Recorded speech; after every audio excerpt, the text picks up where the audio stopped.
What's going on, everybody? John here with you. It is a Wednesday, May 14, 2025. I'm going to be joined by Alec Nava here in a moment. We're going to get set to take you away from Toronto and Florida, and then we got Carolina and Washington on the next day's side. So Alec and I are going to be getting a couple of these games in. Really excited to see what happens in this 2-2 series. Let me set the scene here. So head coach by Paul Maurice of the Florida Panthers. It's Alex Barkov, Jesper Boquist, Sam Reinhart, Gustav Forslinger, and Ekblad. Sam Bennett, Carter Verhaeghe, Matthew Tkachuk, Nico Mikkola, and Seth Jones. And Tom Lundell, Julius Storinen, and Brad Marchand. Thomas Nosek, AJ Greer, Yona Gadjevich. Sergei Bobrovsky will be the goaltender of record.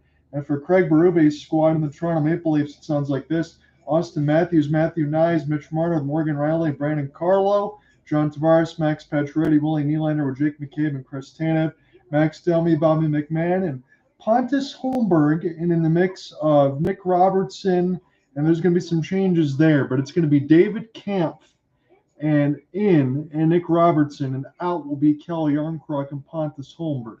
So we'll have that mix in there alongside Simon Benoit. OEL will be on the third line defense as well, with Joseph Woll getting the start once again. Alec, first time for me covering this series since game one. I go into game 5 now. You see Florida win the last 2 games. I don't want to say it's all over for the Leafs because we want to see them do well. I think the entire NHL collective wants to see them do well. But this really comes down to fair or unfair. Auston Matthews has got to put goals in the net. A lot of the common narratives about Auston Matthews. When is he going to score in this series? Because as of now, he has no goals in his second round in his career. But also at the same time, what Toronto noted from Florida is one of the underrated abilities of the Florida Panthers is their ability to change around along the fourth line. And they did so in this series, and they swapped out Nico Sturm for Tomas Nosek on the fourth line, Mackie Samoskevich as an offensive-minded winger. If anything put on a fourth line role, he really looks out of his element. So swapping a natural fourth liner and Yona Gadjevich and put into the lineup. That works a lot. Jesper Boquist, another natural fourth liner.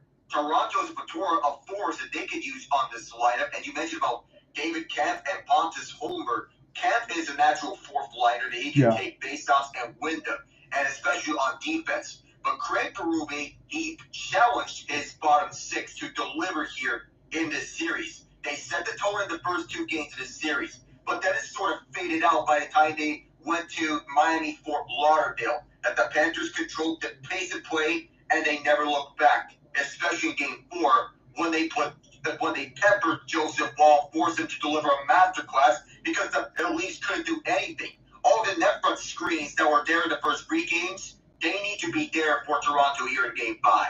Yeah, they do. And you mentioned Joseph Woll, and I'm glad you did, because we could talk about Bobrovsky being 23 and 23 in the shutout Game 4. That's all well and good. Big Bob finally had an excellent game. But honestly, Alec, in between Games 3 and 4, you had 31 of 35 for Woll in the loss, 35 of 37 in Game 4. That 2-0 win for Florida could have easily been 5 or 6 if not for Joseph Woll. He really has been good. He needs his team to be much better in front of him. And as we note about the goaltending, it's been a very wild ride for both goalies, well, all 3 goalies in this series, because Woll has been up and down. He started off slow, but then he found his footing in Game 4. That's swagger that got the Leafs to a Game 7 in last year's series against the Boston Bruins. Sergei Bobrovsky, same thing. Wild ride, but he's found his swagger now. Could that be kept up here on the road? It's well documented about the Panthers dropping the first 2 games on the road, but they're 18 and 10 on the road since their miracle run 2 years ago. Yeah, there's a lot to be said about the Panthers. They're good anywhere. You know, they got punched in the mouth the first couple of games. Evan Rodriguez is going to be out. He did sustain that injury. We'll see how long it's going to be for him. Alec, I think you should start this game, and then I'll close it out because I want you to close out tomorrow between Carolina and Washington. I know we're going to talk about that more in the intermission.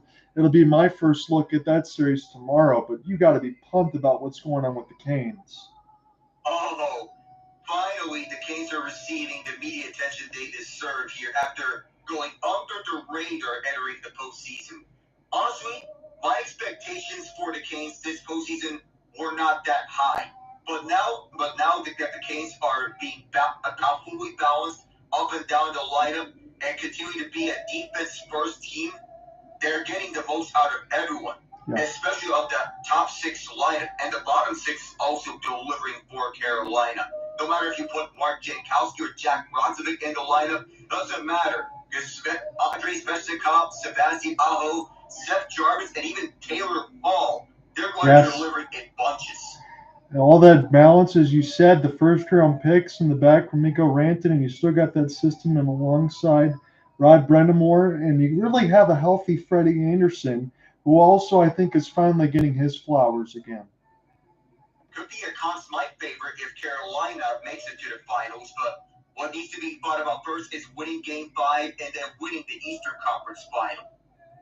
Yeah, we'll see what happens because they're going to be playing either Florida or Toronto. This Game 5 in the 2-2 series tie. Everything else is sitting at 3-1. Alec and I also on the intermission will be talking about the Finnish mafia that is the Dallas Stars, because it doesn't matter. You got Rantanen, Granlund, everybody's just throwing hats all over the place. I know Alec's going to get set to take this over here as we get through the anthems. It's a very pumped Scotiabank crowd, but I also will urge the crowd to do this. You cannot sit on your hands, regardless of what happens with the Leafs today. You better be loud and be into this. You can't be nervous. You can't. No need to think about past demons.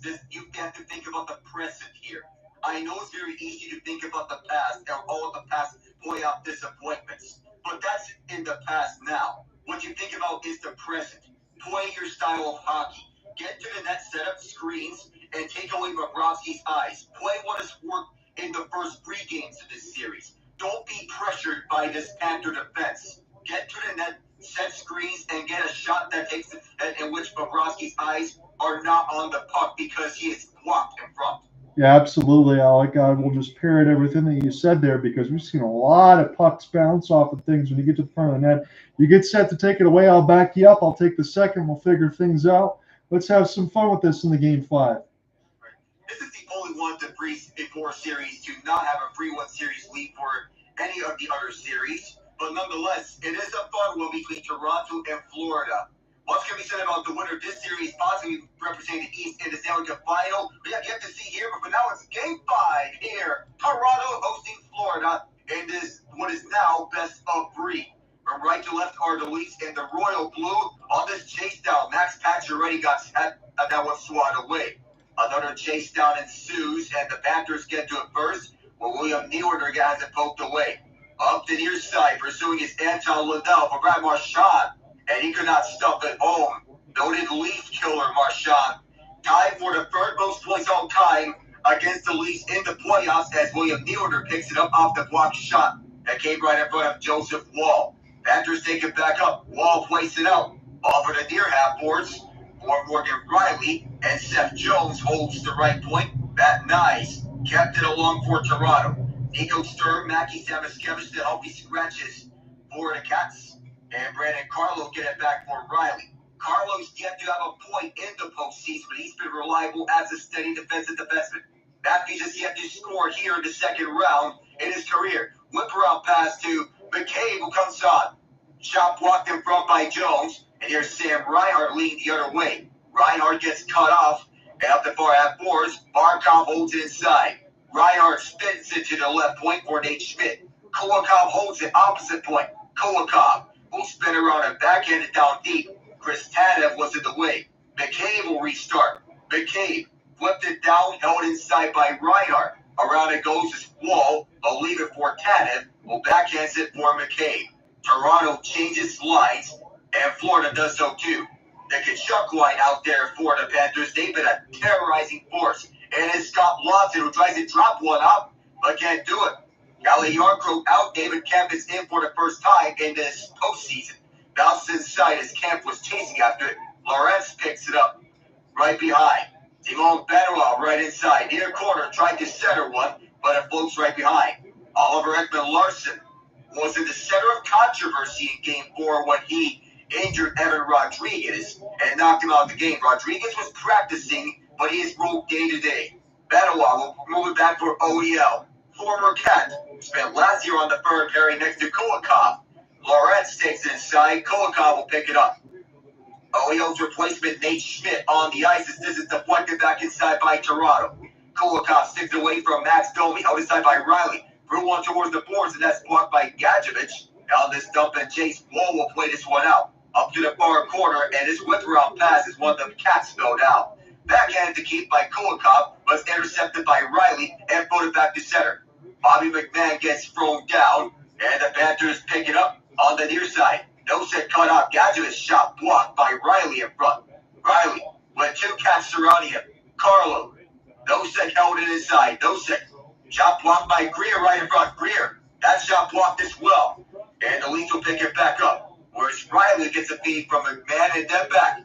Bobby McMann, who hasn't had a big impact so far in this series, but any one of these lines here could be a sleeping giant at any point. Pontus Holberg subbed out, Nick Robertson in. Up the far boards. Jones backhanded this one to Liddell. Third line out there for Florida. Domi McCabe getting it first, but not before Marchand has a say in it. Tavares also there. Tanev too. Chris Tanev, the former Calgary Flame, in a battle with Brad Marchand, and his Pacioretty who tried to get it out. McCabe rushes in to help him out. Tanev could have handled it first, but he is helped out. And McCabe will start this up. Go to the near side. Pacioretty. Brought down by Bobrovsky, who plays this one out right by John Tavares. Up the far side, Reinhardt will send this towards Wall, who will play this one out on his backhand. Through the far boards, collected by the Leafs.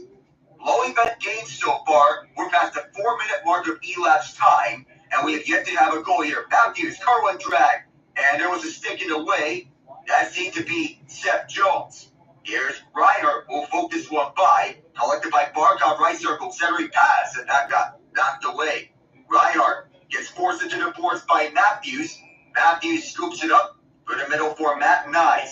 Knies has been getting goals regularly for Toronto, so if Tavares and Nylander, it's time for Matthews and Marner to do the same. Marner had the game winner in game 2, but where's that goal scoring been all things else? Right at the back, it is Carlo. And that one played to the Toronto bench. Alec, as you said, the low event, I'd have to punch that button as well. We're almost 5 minutes expired. We do not have a shot on goal just yet, other than the puck that was bounced up off of Bobrovsky's glove that he had to awkwardly play. But these two teams still in the feeling out process. It feels much like that Toronto-Ottawa series where it was low event and both teams feel each other out defensively. That's what we're having right now. We'll see if anything ramps up here in this next set of 15. Tie up on the draw. So we'll have to do this over again. It's Kemp and Bennett. And Bennett wins it. Leafs trying to rush up on Kachuk, who fires it. And there's the first shot on goal, which was stopped by Wall. To the left point, where it's collected by Nate Schmidt. Blows one deep. Stopped by Wall. And moved out to safety, where it's Lawson who picks it up. Lawrence chips it by Schmidt. Schmidt did not allow him any room. Kulikov protects the puck and chips this one back for Bennett. Bennett tried to chip this one through to Kachuk, and Kachuk fell down. Lawson takes it back inside. Lawson onto the right point.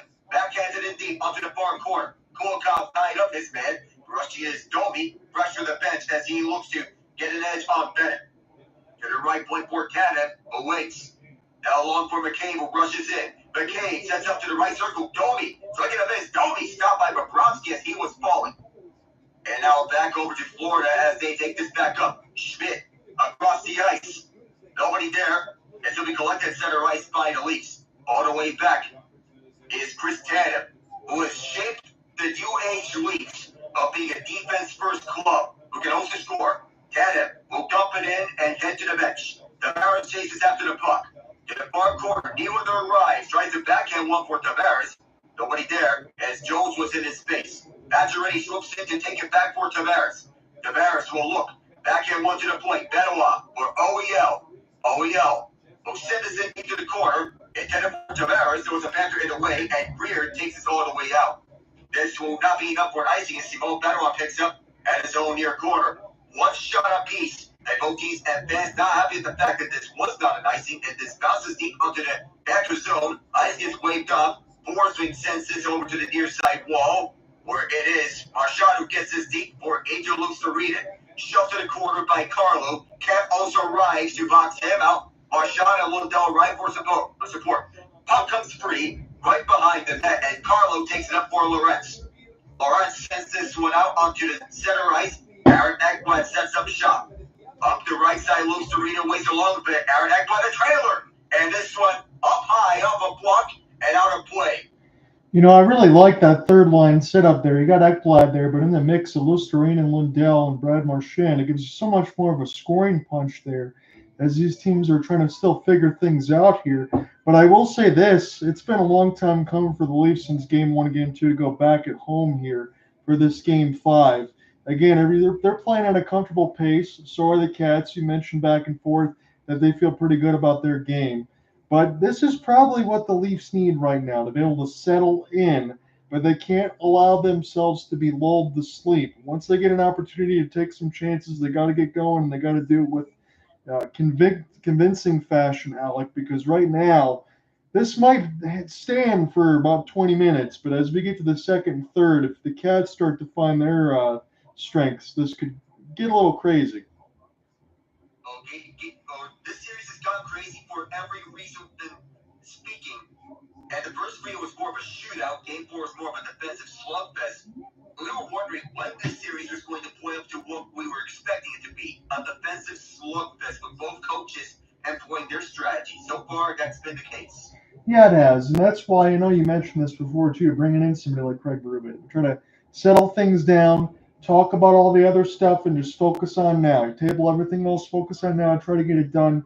Again, this is a Leaf squad. You mentioned it alongside McCabe, Benoit, Tanev, a lot of other pieces there. A lot better defensive styles. Be able to take some pressure off the core four and everything else. If Toronto's got to win this game today, that's the must-win for me. They got to be able to get it done. And honestly, Alec, I think they need to score first. That's the key emphasis. Score first, get on the board first, establish the pace, and establish your presence, that you're not going down easily here. Show that you're no pushovers. Toronto does well at home so far this postseason, where they are 4-1. The lone loss was a shutout to Ottawa, but outside that, they're comfortable being at home ice. Yes, they are. They have their schedule all planned out. 13:02 left in this first period as Joseph Wall left his face out to his left for Auston Matthews, still searching for his first goal of this series and second round overall. He wins it back. Ristanov rushes up to it, gets it away, ready approaching Jesper Boquist. Jones will right first to the puck. Ahead of the icy Matt Knies shoves him away, but Jones stays with it. Jones up the gut for Nicola, who fires this one around. Wall comes out of it. Will backhand it for Tanev. This is the most deployed defensive pairing with Cave and Tanev on the ice here right now. A defensive presence, 1-2 punch. Matthews gets boxed out by Nicola, who sent it in deep onto the near corner for Knies. Knies gets shoved. Knies still keeping a hold of it. Knies pushed by Nicola. Reinhardt trying to poke him free. Several Leafs arrive for support as Matthews wants to take it away. Scooped up by Barkov, but Matthews fell over it. Cross free for Marner. Mitch Marner tries to go towards the point. Timo Benoit had it off his outreach stick. Reinhardt pressures. And it's Barkov taking it up. Barkov. And here's a nifty pass here for a curling drag for Hagee. Stopped by Wall. Now looks dangerous here after the near corner as Wall, he kept his composure. Here's Bennett scoping up. Bennett fires it. Wall with the stop. Onto the far side. Bennett picks up his own rebound. Back to the point. Set up pass for Verhaeghe. Right in front. Blocked. And it's out of play. You just mentioned alongside the defense there, Alec did a good job. I think Wall might have got a piece of that first shot from Verhaeghe just off the glance of the glove and above the post and out. He did. As Joseph Wall might have glanced up as a piece of it. Might have been off the post. Yes, it was off the crossbar for Verhaeghe, the franchise's all-time leader in playoff goals. Yeah, he's been absolutely crazy. Again, we always talk about it, too. It's hard to believe that he used to be a member of the Bolts. Yeah, and now he's driving as the top six forward here on the Cats. And on the Bolts, he pretty much was buried into that very stacked lineup. 22 goals in the last three postseason, tied for second most with Leon Draisaitl up in the front. Whoa, with a kick stop. And at the near corner, Lusterine gets tied up as the Panthers are trying to establish the tone here early. And Blood has his pocket pick. Here comes William Nylander for the first goal. Shut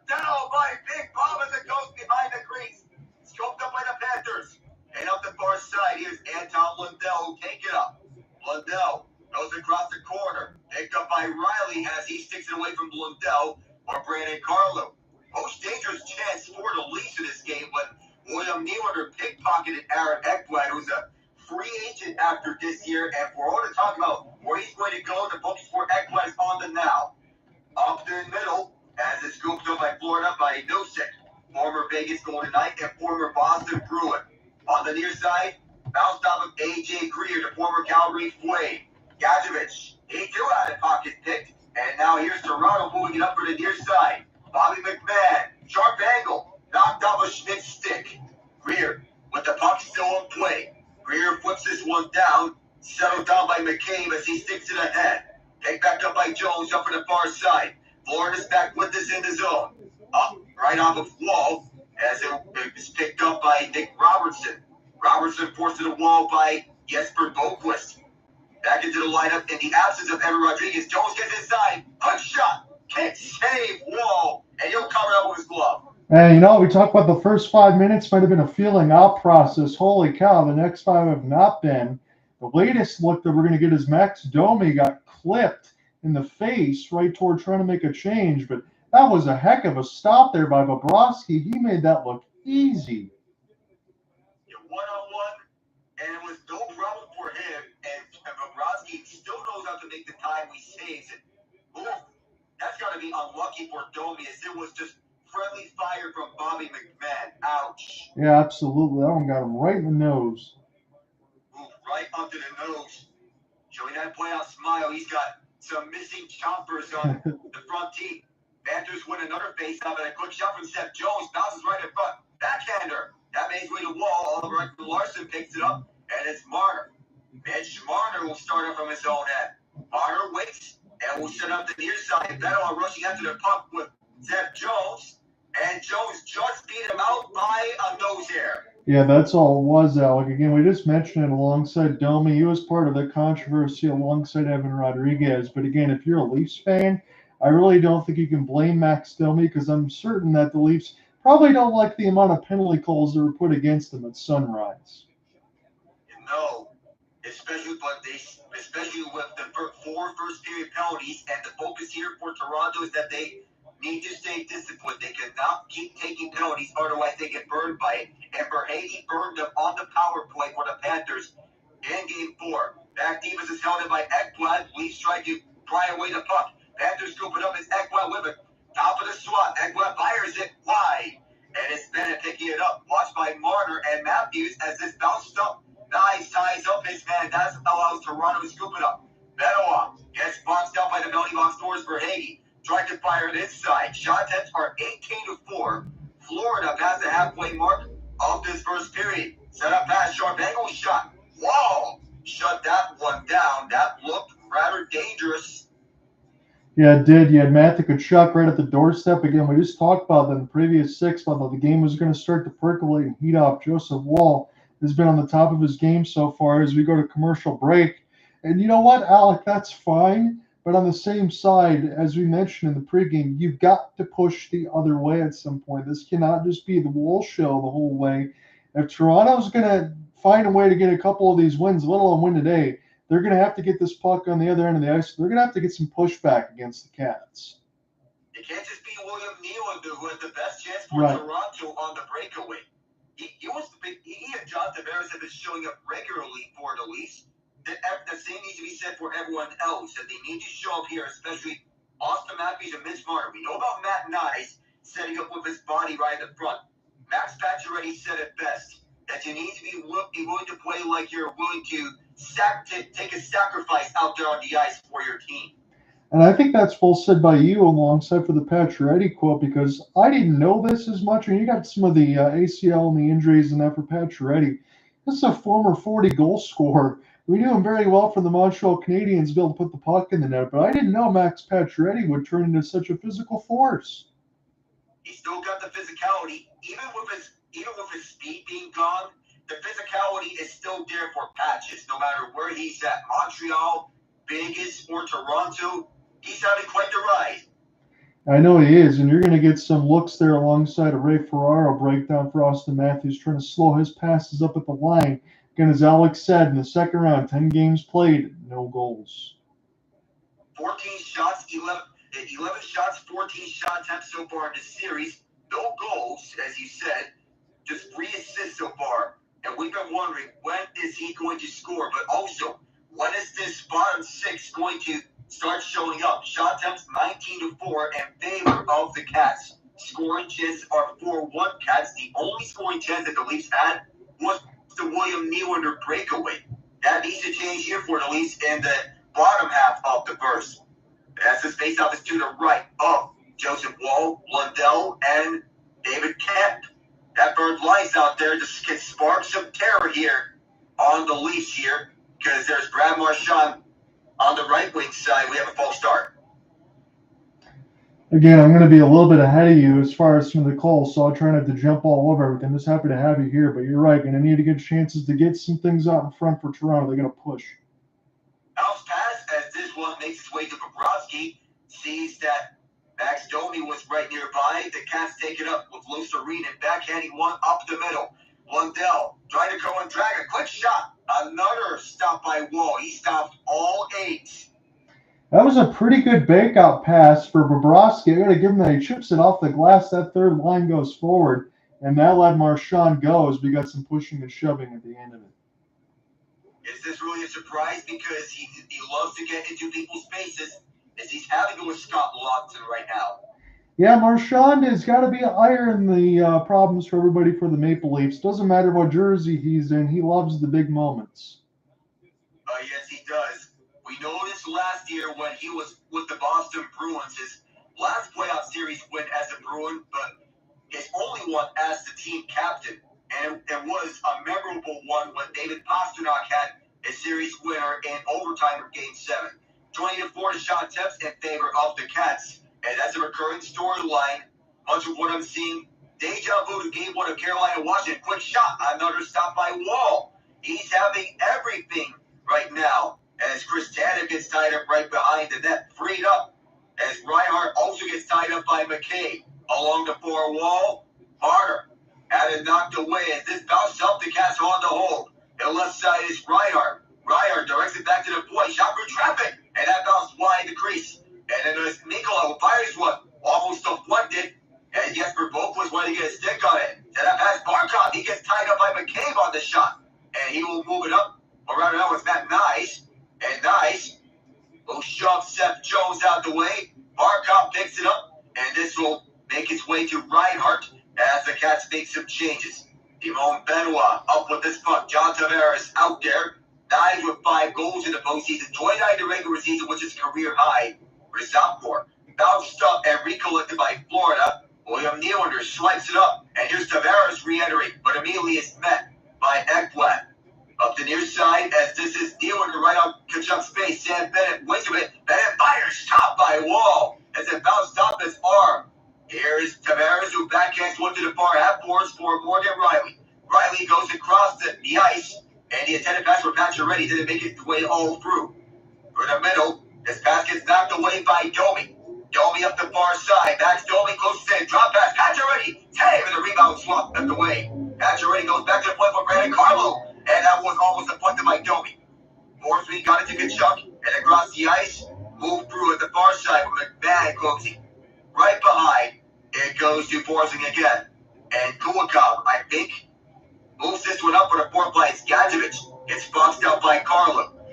That allows the Leafs to pick it up in their own zone. They have only 3 shots on goal. That narrative has to change. For the near side, Toronto has it again. McMann gets it up for center. Kulikov, no sec, boxed out. And this will go back. But the Panthers still moving it. For the near side, bounces up. And then makes its way to Woll. To the far corner for Carlo. Carlo is having a busy workload right now with several Panthers as McCain got it up for Kemp. David Kemp to the right side. He'll drop up, throw Robertson and get it back. Kemp up for here's Benoit. Missed it all. Collected by Florida on the way back is Lundell. He'll send this over for the far side. Leafs get it up with Benoit. As he'll tie it up, David Kemp. Stretch pass up the middle, and this deflected up, and is picked up by Florida as they re-enter. For the near corner, as Gadjevich got shoved out. Here's Seth Jones, sets up to the left side. Quick shot, and that one up high. Jones keeps it inside. Jones waits a bit. No traffic. Eaten up by Joseph Wall. You could talk about the Bennett chance where he was able to wait and fire, and Wall made a big save, but Simon Benoit alongside with Camp and Robertson in that remade line, he's going to have nightmares. Alec, I mean, he's standing like 5 feet away from the goal. How does he miss it all? That was the best chance Toronto's had this game. Seriously, he had all the far side wide open for him. I feel he's got to elevate that puck and look at the top corner. That's where he would have had his best chance, but how do you miss that chance? Yeah, you got to hit the net. You got to find something at least. He was able to score in Game 3 against Ottawa in overtime through traffic set up by Knies and Matthews on net front screens. And that was his Corey Cross moment because, like Cross, Benoit's the sixth defenseman on this team, a stay-home defensive presence. They go up on the hold up the attempted clear. Intercepted by Rielly. He wants to get it out again. Bounced up through center, and onto the chase down. It'll be Jones will pick it up. No icing. Marner out of his way of it. Barkov arrives to him. Barkov swept it away from Marner and Matthews. Reinhardt looking to protect and does. Jones stretch back to the far side. Jesper Boquist there. And Wall with the stop. Bounced up in front. Loose puck. Another save by Wall. He's been shutting down everything to the tune of 12 for 12. Loose puck in front again. Another chance. It was up by Ekman scores. On a double-head scramble. Florida strikes first again. If you're Toronto, as this one bounces off of Reinhardt, hand-eye for the first chance, goes off the defense of Morgan Rielly. I'm seeing this just out of Alec here. Picked up now for Barkov, backhand toward the net. Another shovel off the turnaround as Verhaeghe settled it down for Ekblad, who fires it in. But Alec, if you're Toronto, that is 4 times you could have picked up the vulcanizer over in the middle of a slot to help out Wall. Wall stopped 3.5 of them more likely because one of them got deflected as well. Clean the puck out in front of the net, my goodness. You have to. You're getting surrounded by cats left and right, and you're getting eaten alive by cougars, no pun intended. And it's no surprise that Florida got the first goal out of this because Toronto was being pressured and they just can't move the puck up the ice. They need to prioritize that. And the Panthers, they get the first goal, and all of a sudden you feel like the familiarity of Leaf fans is resurfacing. And this one may be iced. It is.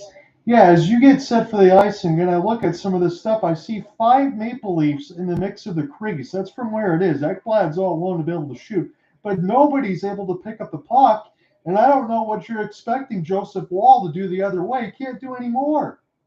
He can't. He's just stopping everything, and because he's surrounded by 4 or 5 Panthers all over the ice, he can only do so much. Not an all-star goaltender who could be in the net, and he still would have allowed that goal because of the inability to clear. Up the far side, the lethal counter here, 3-on-2, and Theodore Henderson. Taking the rebound was all the way to Verhaeghe at center ice. Sam Bennett and the Kachuk line re-enter back inside. Bennett holds, and that's kicked out. Stretch pass up the far side. Nylander takes it up himself, overskates the puck, and is offside. When you look at this, you're going to be going to break. Boquist was one of the first ones with his hands in the air after the cherry picked the other way. And I know we said this in the open. I'm not going to try to be one-sided narrative alongside Toronto because we know that's the defending Stanley Cup champs on the other end. But you had 2 games to think about it, right? And you got punched in the mouth in the last one, especially off the shutout. If it wasn't for Joseph Wall, it would have been a lot worse. You had to think that there was going to be some level of energy that would be improved on the other side for Toronto that needed to be. And Craig Berube, I'm sure, has said everything he's needed to say. Right now, it's on the players to figure this out. If they can get in the dressing room down 1-0, fine, so be it. But you better find another gear going into that second period, or this could get ugly. Yeah, you have to.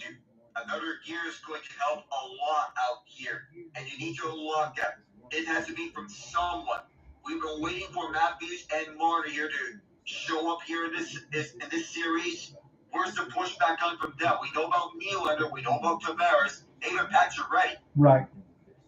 Yeah, and we could say the same thing. I know you agree in this, but I mean, the last 3-4 years, we've seen Joseph Wall in the net. I could never say anything disparaging about him because I think that there's been games, Alec, especially over that time when the Leafs had struggled in the postseason, that Joseph Wall was trying to drag his team back from the dead. It certainly looks like he's doing that in the first period. They're going to have to start pushing the other way as Emily Kaplan now interviews Paul Maurice. And they need to show that right now here at Toronto because of the absence of Anthony Stolarz. At least they rotated back to goalies in the absence of Stolarz between Dennis Hildeby and Matt Murray, who were both called up from the Toronto Marlies to ride the Leafs taxi squad. But that's because of the injury to Stolarz. As the Panthers, they have been steady here early and consistently peppering shots at the net. It's crazy to think that they're the defending champions and they may be better than what they were last year. And Alec, that's part of it too. You'd be able to get Zeth Jones because of the Tkachuk injuries. Tkachuk's still playing hurt now, but the depth and everything else is good. They were happy to get Ekblad back in there alongside from the suspension, and I agree with you. Other than maybe not having Spencer Knight as the backup side of the goaltender, I do think this team is better than last year. Makes his way to wall, and he'll cover up what Brad Marchand, as we mentioned before, Jesper Vogt was his first point in his last 25 games. It's got to feel good for the former New Jersey Devil. You said they played just a minute 25 on the top line alongside them and is already drawn into the point sheet in this game. Already. Normally he's a fourth liner, and being on the top line is not his suited role. Normally you want that someone like a Mackie Samoskevich or Carter Verhaeghe on that top line, but because of Samoskevich being a healthy scratch, you can insert anyone on the top line named Bribe on that top line, right next to Barkov and Reinhart. Yeah, they absolutely do. Florida has a lot of depth. And it's not limited just this third line, as Domi's tossed out. Nick Robertson's going to take this face-off. And Robertson steps in, wins the face-off. Tanev got tied up, but helping him out is Robertson. Attempted clear onto the near half boards. Getting tied up with McMann. Robertson skates it up and bounced up. And Marchand loses it. And here is Domi, who sends it to the near corner as the Leafs make changes. Blows to read it all the way back. Sets this one out for Kulikov. The fourth line back out there of Kent, Watson, and Lorentz. Panthers will move it up through the far side as this is bounced up. Onto the far half boards, fired from the red line. Wall slows it down, places to the far corner. Has moved up the ice, and the Leafs will see this one collected by Jones as he beats out Scott Watson to the puck. A stick on the puck is fired inside by the Cats. It'll be Oliver Ekman-Larsson rushing to this as Nosek can't get it. Can though. Cat will send this one out. There was a skate there. Yellow restart. Benoit. Simone Benoit had the closest chance to gain the opening goal for the Leafs, and Nikola gets bumped by Lawson to right all the way down for Toronto. Morgan Rielly back out there and Brandon Carlo. 4 goals allowed off the rush in the first 2 games by the Cats. None ever since. Off the ice, this is William Nylander, who gets shoved away by Jones. Part of the 2019 Columbus Blue Jackets team that upset the Tampa Bay Lightning in a 4-game sweep. Up the near side forcing. Carlo cuts him off, but an approaching Panther keeps us inside. On the near corner now, it'll be Max Pacioretty saying this one down the distance, but it is icing. And this has been a recurring theme for Toronto. They need to stop icing the puck. Yes, it has. And it's funny you mentioned that alongside the ESPN graphic and goals off the rush, because when they're calling the Stanley Cup Finals together, how much of a problem that was for Florida after they had a 3-0 series lead. Edmonton almost comes all the way back. They kept getting killed off the rush, and it certainly seems like now Florida's already made the adjustment a heck of a lot quicker this time around. I know it's one thing against the likes of Matthews, Nylander, Marner, and Tavares. Right. I know for a fact that it may be another against the likes of McDavid, Draisaitl, RNH, Hyman, and Bouchard. Those 5 can terrorize opponents. It's forcing. That bounced off of Verhaeghe as he tried to deflect inside. Verhaeghe on the hole for Barkov. Wanted to center it wherever it was Bennett, but he gets cut up. And the Leafs will move it up for the far ice as Tavares gets cut up by Forsling. That allows Ekblad to pick it up, former first overall pick, off the middle for Tkachuk. And it's bounced on to Joseph Wall. Wall waited over to the far corner for Tkachuk. Every pass is blocked. He wanted to catch Wall by surprise after he was out the crease. Pick up now by Toronto. They need to put the shots on the net because they're getting boxed out left and right. Set up screens towards the net. Matthews, he gets tied up right behind the net and is swept away on the backhand. Bumped down by McCabe. McCabe spins around, gets it down deep for Matthews. Shoved by Nicola, the former St. Louis Blue. Verhage there, bounced on to Jones, and Jones moved it up to the near side. It is Lundell. Lundell fires it deep. Marchand's the first one at the far corner, tied up by OEL. Bounced off Benoit, looks at the slot, and there might be a penalty here. Yes, there is. Toronto's going to the power play. Yeah, it's going to be a tripping call as Marchand and Marner end up exchanging some words. We'll get that officially from the Zebra right at 1:43. So Toronto, they don't score now. They'll get some carryover time. Alec, I'd like to mention whether or not one of these ones are must scores. Look at it now with Lundell as he's trying to get this bouncing puck. He just got a piece of Marner's skates. Maybe Marner went down a little bit too easy, but that was point blank right in front of the referee. That's a penalty. Kelly Sutter went soft, front and clear.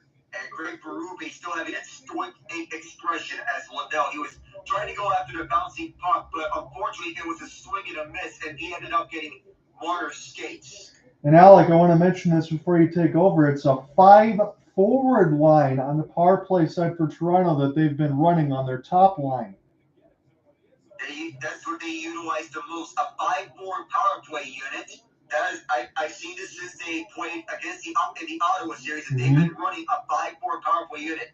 They bumped Morgan Rielly to the second power play unit, and his 5-forward power play is delivered at times. But you want to know how long this can be sustained, the 5-forward power play. This bounce onto Auston Matthews, fires this one, deflected up by Knies. And this will be cleared out as Bobrovsky made the stop. Just his 5th save of this game. Marner starts up. He's been the de facto power play quarterback. 2 of 15 with 18 shots in this series. Spike over at 25% rate. That's how good the Panther PK's been. Tavares gets it back all the way for Marner. Marner slides it back for Tavares. Tavares gets closed up at the far boards by Barkov. Matthews wanted to go rink wide. And here's a 2-on-1 rush. Nylander tried to stick left on Reinhart. Reinhart, good poke check by Marner to get this out the way. The Panther PK's killed 29 of 33 this postseason. Both the power play goals they allowed in the Tampa series were to Jake Gensel. Max Domi for Matt Knies. Domi out there as the 5th forward on this unit now as Tavares gets tied up in the far boards. Moved out onto the right side is Marner. He shot, missed it. Knies the rebound. Oh, that came close. Right behind the net as Knies tried to breathe. Knies, Bobrovsky's stick was there. Knies for Tavares, and now it's Matthews. Marner sets up across the ice for Domi. And now Marner one more time. Domi all the way back. Domi cycles in for Matthews. Matthews back for Domi. And a stick in the way, that was Jones' stick. 17 seconds in the period. And Knies wanted to book it free. Loserinen wanted to get it for Nosek. Loserinen kept it away. And this will be cleared down the ice. Joseph Lowe set things up. And that will run out the rest of the first period as Morgan Rielly touches up. Aaron Ekblad, the only goal of the opening frame. And John, we've been wondering where are the Leafs going to get their offense? Yeah, because I'm looking at on the outside of the mesh.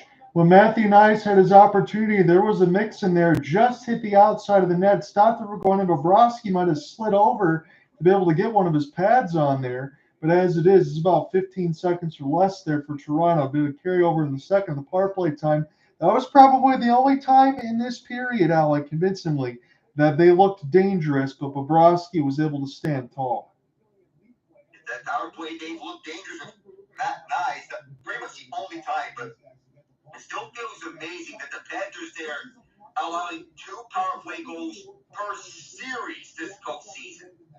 Yeah, sometimes they can take some penalties. Paul Maurice knows that as well. They've got to be able to tone that down when they can. I do think that they're able to probably play a little more of an even keel game, a little more tight to the vest. The Panthers can know how to push your buttons without necessarily putting themselves in the box too much at times. With the Leafs, they were burned the other way in Sunrise. We'll see what they can do at the start of the second. I know Ian's going to get set to join in. I do want to mention this, though, for Joseph Woll again, because I think it has to be said. 13 of 14 in the first 20. I think he was phenomenal. Yeah, he's been phenomenal since the start of Game 4 and dialed in to keep the Leafs in this series. As we touch up, how are we doing, Ian? I'm doing well, my friend. work the morning shift, so I'm free for the night.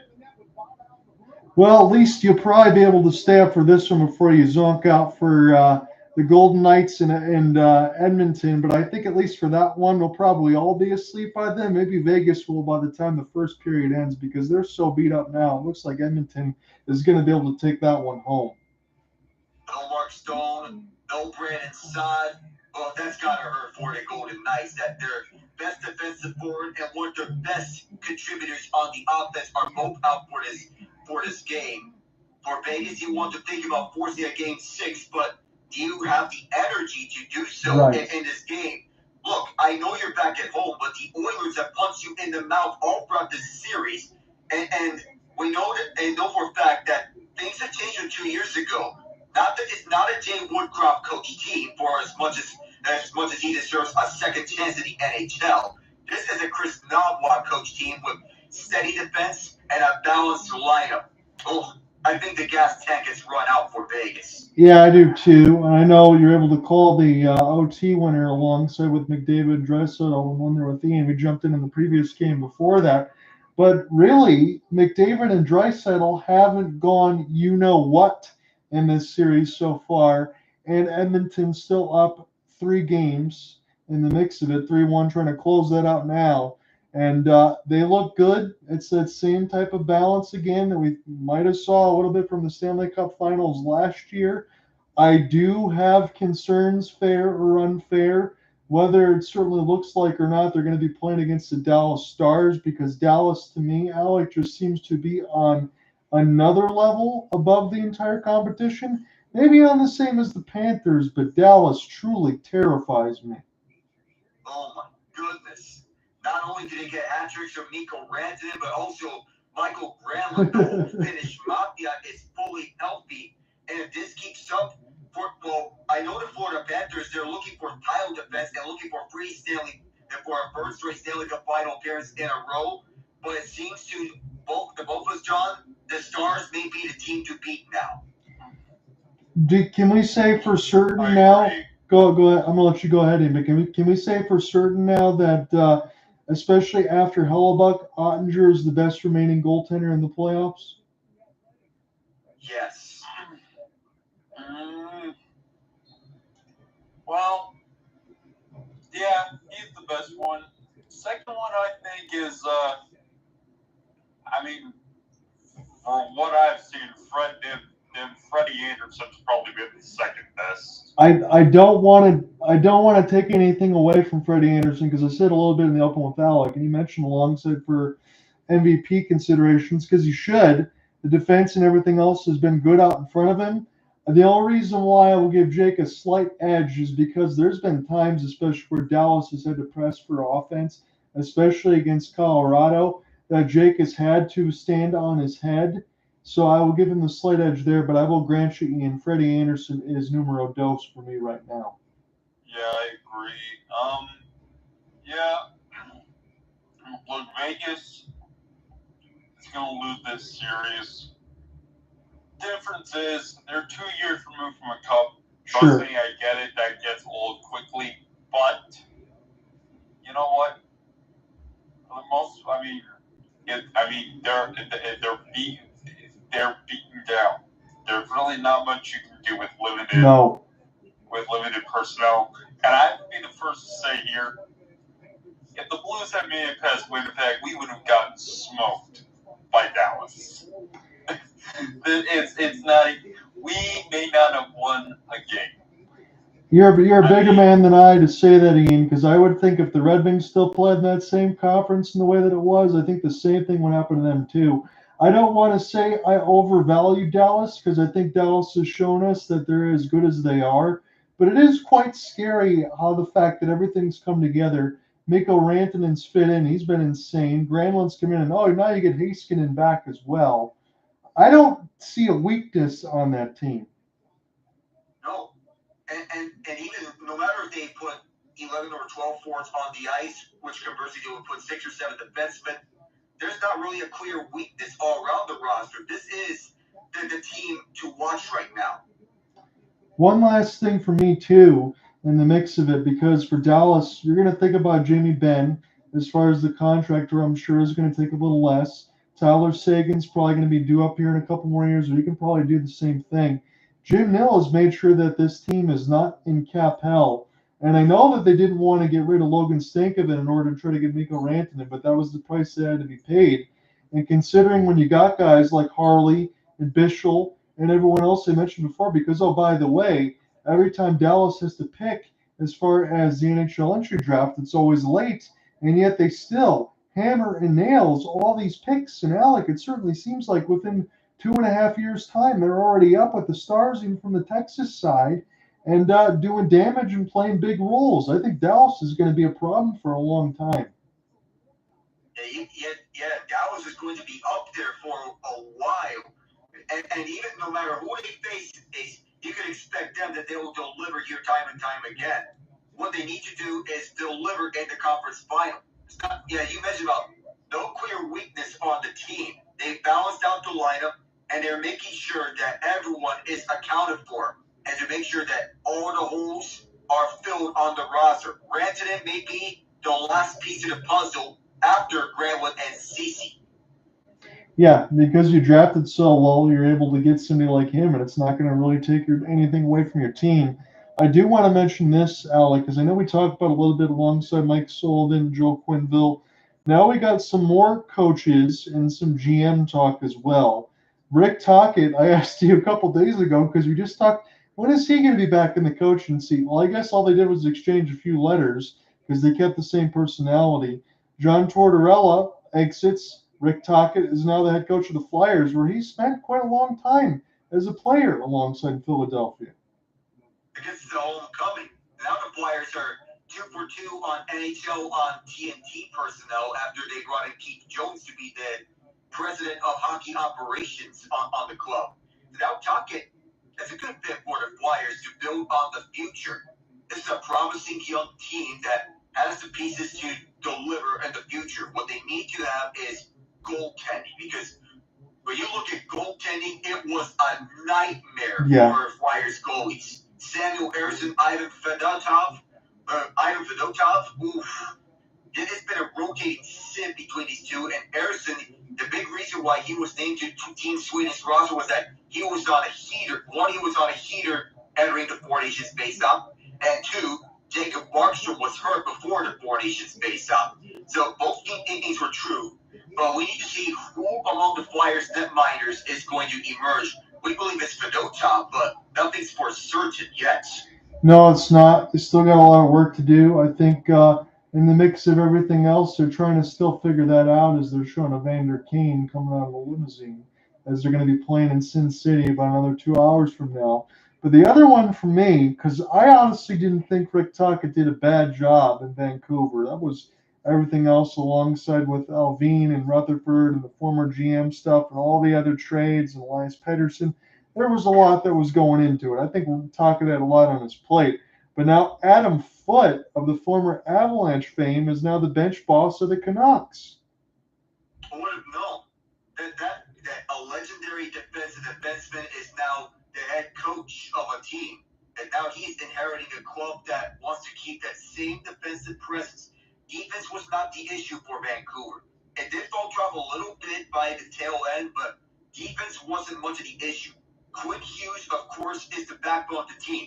You still have a team that has Philip Veronic and some building blocks to have, like Marcus Pettersson, another defensive defenseman that can learn from the reins of Foote. But what I wonder about Vancouver is the opposite of what I'm worried about Philadelphia. Where is goals going to come from? And what is going to happen with Brock Besser? What is going to happen with that forward core overall? Because you have a boatload of free agents that we're not sure if they're going to stay or go here. The big question mark being Besser. But I like the hiring, and I like the continuity of the system. Yeah, again, we talked about Vancouver a little bit alongside with Ian as well in the mix of they've had great players. You had Jacob Markstrom in the mix, Eddie Lack, some other goaltenders. You had Roberto Luongo. There's a lot of other things in the mix of Berube. Players come and go, and yet somehow they don't seem to find success, but then sometimes they're close, sometimes they're not. It's got to be maddening a little bit to be a Canucks fan here and there, but I still think they got some talent. We'll see if Adam Foote can do that. And then just one last thing for me, and maybe I'm sour on this because it's been a few more years. Ken Holland still finding a way to get back in the NHL. Rob Blake is out for the Kings. Ken Holland is in. All I will tell Kings fans is this. Make sure that he knows that Quentin Byfield's a really good player, and they got some other people that they don't want to get rid of on this team. I know it stinks to lose to Edmonton every year. Just make some changes. Maybe make a change in behind the bench. Even though Jim Hiller kind of just got there, I think he probably cost his team the series. They need to make some moves, but don't blow the whole thing up. Yeah. Oh man, and also Kings fans, just because it's gonna happen eventually, prepare yourself because Ken Holland will do things that will make you at first scratch your head and then want to pull your hair out. just go ahead and ask John.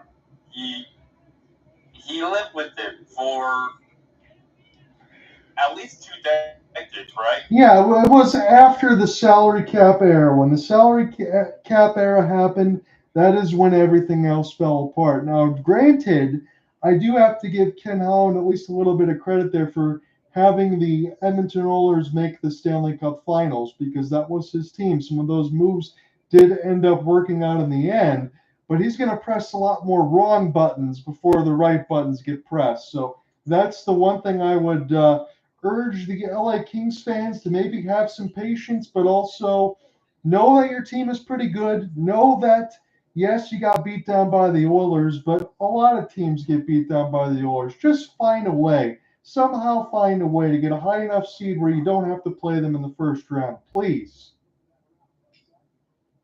Keep the whole core around and make sure that you don't overuse your top 9 forwards and top 4 defensemen. That's the important note that we were thinking of because that was a mistake made by Jim Hiller. At least I'll give Hiller 1 more year to prove himself, and if he doesn't, it's time for a change of voice. And make sure that you make the right hire if you're Ken Holland. And you may want a few minor tweaks, but nothing major. I know for a fact that Holland does press wrong buttons before pressing right buttons. We do know the Oilers' 2024 run to the Stanley Cup Final. Before the last few years with him in Edmonton, he did press wrong buttons, but in 2024, he pressed the right buttons. Adam Henrique, Sam Carrick, Matthias Ekholm, they were all huge and leaned the way for the Oilers.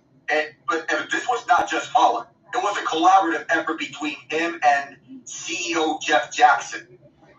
Yeah, it was. There was a lot that went into it, and I will leave it at that because I don't want to be an abject hater because a lot of the stuff with the Red Wings and the Stanley Cup and the staff.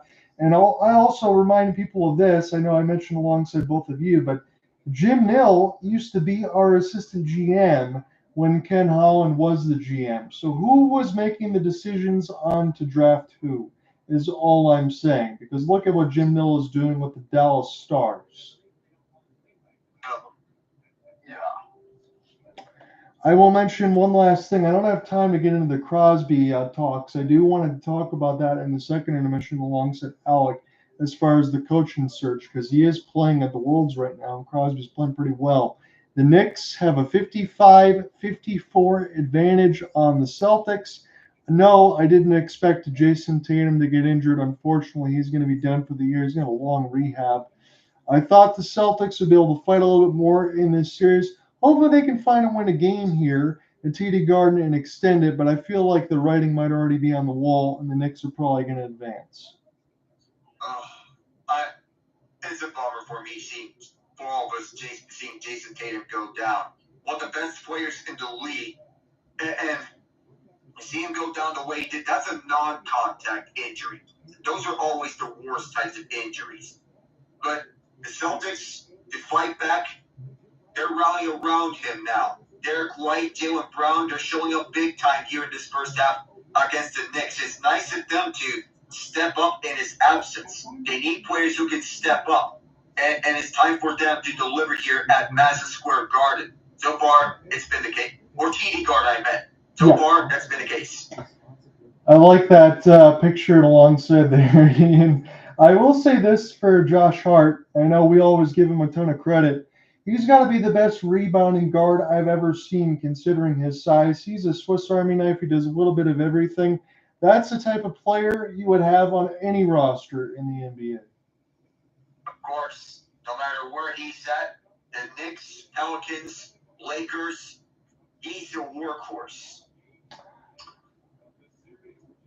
I know I'm about maybe 25 or 30 seconds ahead of Alec on this one. I did look on Sportsnet, and I did look on ESPN. Sportsnet's even farther ahead. So Alec is going to have a little bit of the action placed before him, and then we'll switch. He's going to get it set to, I'll close today, he'll close tomorrow because of the Carolina side. I want him to have that winning call because I do think the Canes are going to be going to the ECF as early as tomorrow. Don't want to throw any jinxes there, but I was never high on the Washington Capitals this year, gentlemen. You know that quite well.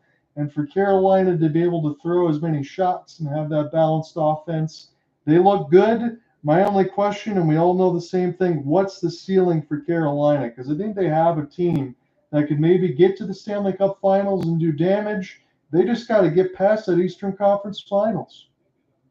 No wins since 2006 in the Eastern Conference Final. 12 straight losses ever since. You wonder what the ceiling is going to be.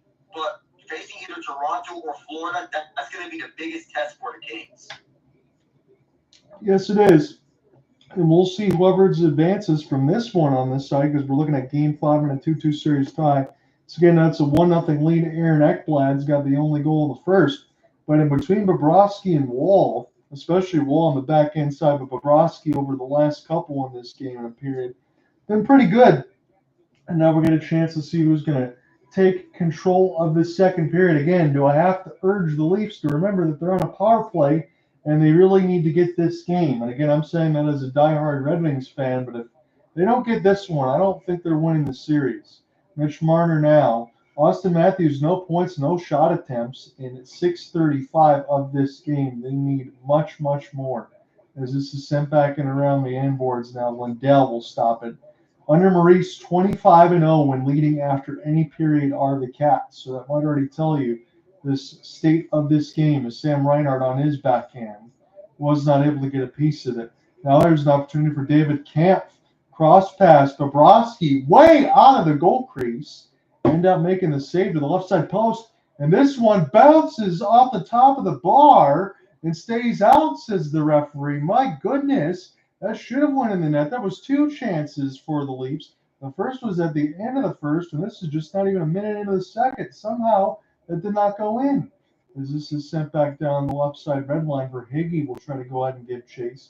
Big hit on the other end as Lorentz, former Cat, now with OEL, send this around the end boards. Again, John Utter with you alongside Alec Nava and Ian Genji. I'll take the second. We'll split the third. As this is picked up now toward the left side blue line, right up the Leafs logo, as this will be stick to side by Wall. No goals in the last minute, 105 minutes, I should say, for the Leafs. As this is sent back in across the blue line side, we will get a whistle at 18:25. Alec, did you get a chance to see what that hit? I thought it hit the inside of the right post. That was the closest that Matthews came to scoring in the second round. Oh, no goals in the last 1 or 6 minutes, as he said, but they needed that one because that was so close. That was Scott Lawton off the top of the bar in the mix, I believe, of what I just saw for Nylander as well. 2 bars, 18:25. That's just in a second, so not even 2 minutes expired into this. The Leafs have come close. But Bobrovsky is one of those most calming presences that we have in the league. Again, you always hear about his tone and mannerisms. He always gives full marks to his defense. All the same thing alongside Henrik Lundqvist. 40 straight saves, shut out in Game 4. That's what he's riding right now. Left side red line. Is this stopped by Big Bob? We'll get in the goal crease now with Nylander. Tavares try to give chase. This will be settled back down for Willie. Full spin off the windmill. Work his backhand toward the net. He looked for Pacioretty, but he couldn't get his blade on the puck. Now an opportunity for Verhaeghe. Off the 1-on-2, cross pass aside, saved by Wall, That was going for the left side of the post. It just missed. Now the other way. Nylander wrister, big save. Bobrovsky, there is a rebound. Opportunity for Tavares to recollect. It bounces off Forsling skate. Nate Schmidt will send it around the corner for Luostarinen. Now Luostarinen will able to get this one ahead as Marchand try to go out and give a chase. He's sent back around for Jake McCabe. Stopped at the line momentarily for Florida on the offensive end, but will fall back to Gustav. Forsling now start again. In the mix of Luostarinen. There's a chance to be cleared in around Lindell. Took a pinball that Wall's going to have to hold on to as we get a stoppage at 17-17. We need more energy from the Leafs. And the two posts that they hit, those were the ones that they came close to scoring here in the second period. And back-to-back goalposts hit. You want to know when finally something's going to hit the back of the net because they were getting their looks, but they need to keep on doing this in the second period. Yeah, they do, Alec, as we get some camera shots of Paul Maurice and Matthew Tkachuk. Again, we noticed with Matthew Tkachuk probably playing a little banged up, again, with a broken sternum from a couple of seasons ago. This one, latest from the Four Nations, when he just hasn't looked right. As far as his speed, he's probably missing a couple other miles per hour as we'll get a false start on the draw. We'll get set to do this again in the offensive end. As we'll look for Forsling on the back end side. Again, game 5 tonight, 9:30 Eastern. This one won by the Cats. Shot goes wide. Wall will play it with the glove. Barkov now in the mix of Boquist, who's already factored in with an assist, in the mix of Ekblad's goal. Try to drop it back for number 70 as he gets taken down. Reinhardt now with Barkov. Good step up here for Jesper. Sends it around the end boards now. Picked up now for Barkov for a moment, who will just throw it back to his defense. Ekblad, stutter step, good spot to shoot. This one knocked out in front. Picked up by the captaincy again. Barkov, Sasha throws it across for Reinhardt, and that deflected wide and off some bodies. Cats will send it in deep. Reinhardt stops it across the left side boards. He is now being tied up by 3 different Maple Leafs as this puck still not picked up yet. Verhaeghe tries to throw it around the goal mouth. It's a minute of zone time here for the Cats. Here's sent toward Wall. Wide of the left post. Forsling now throws it high, but Wall will step up, catch it with the glove. That was over a minute 5 of zone time. As you mentioned, over a minute of zone time is not what Toronto wants here. They did mention about how Bobrovsky has been calm when under pressure. That's been proven in the last year, shedding those past demons finally at last over the last 2 postseasons. Florida's been buzzing so far. Yeah, they have. This is a period start that Toronto did not want. Again, they only had about 15 seconds of carryover time. They're showing Matthews again, as Alec and I mentioned, no shot attempts. He's only about 7.5 minutes of TOI right now as we get another full start on the draw. But when I look at this alongside for Toronto, and I'll look at Auston Matthews again, about 7:56, 9 shifts. He's been a ghost here at this point. Tkachuk throws it on. 5-hole save by Wall. And now we will get some pushing and shoving alongside with Tkachuk, but nothing more. He's 1 or 2 passes out there onto the ice. We know about Marchand, but also Tkachuk. And the dilemma here about Flames fans here is that you know you want to root for your former players, but you also want a higher draft pick. Yes, you do. And Calgary did not necessarily get the draft luck, did they, Alec? I think they're going to be about picking 16th. But they do have Dustin Wolf as their back inside. And that team's pretty good alongside Craig Conroy. 8 points to this postseason, 22 last postseason, tied for most on the team. I do think Tkachuk, as the Stanley Cup playoffs, injured or not, as we know that he is, he will become more and more of a factor because he loves the bright lights. This will be stopped down. Fake slap past Mikkola. Tkachuk try to send us toward the right side. Shot gets blocked. Just held in there by the Cats' defense. Sam Bennett toward the left side red line now. And off the tie-up, Lawton try to get it out of his own end. 4th line time for Craig Berube's squad. Here's a 2-on-2. Lawton skates off sides, and then he gets shoved by Bennett. And now Bennett smokes him toward the left side boards as we get a stoppage at 15:53. What you just described me seemed to escalate this chaos here over on Toronto with the series being even up at 2. And as the offside ensues, he overskated this one. And I know when the pushing and shoving was up and around, yeah, he just smoked him at the far corner. After the whistle, I'm like, what are we doing now? You took a little bit from Sam Jones, a little bit from Bennett. Bennett's no stranger to any of this. Again, we mentioned with the Cats, they love to ride on that line. I'd be surprised, again, if it wasn't a little bit more contact there, that Toronto would have already gotten a call, but they're not going to get one. Yeah, I know for a fact that there was pushing and shoving between Longton and Jones after the whistle, after the run-in, and with Bennett earlier. But then after the shove, Bennett comes hustling inside and takes him down. He's lucky to not get a penalty after this. I would think so too, Alec. That is a little bit dangerous. Maybe a little retribution for Erod on the other end against Domi. Here's Schmidt now in toward a neutral zone, all racing across the left side red line.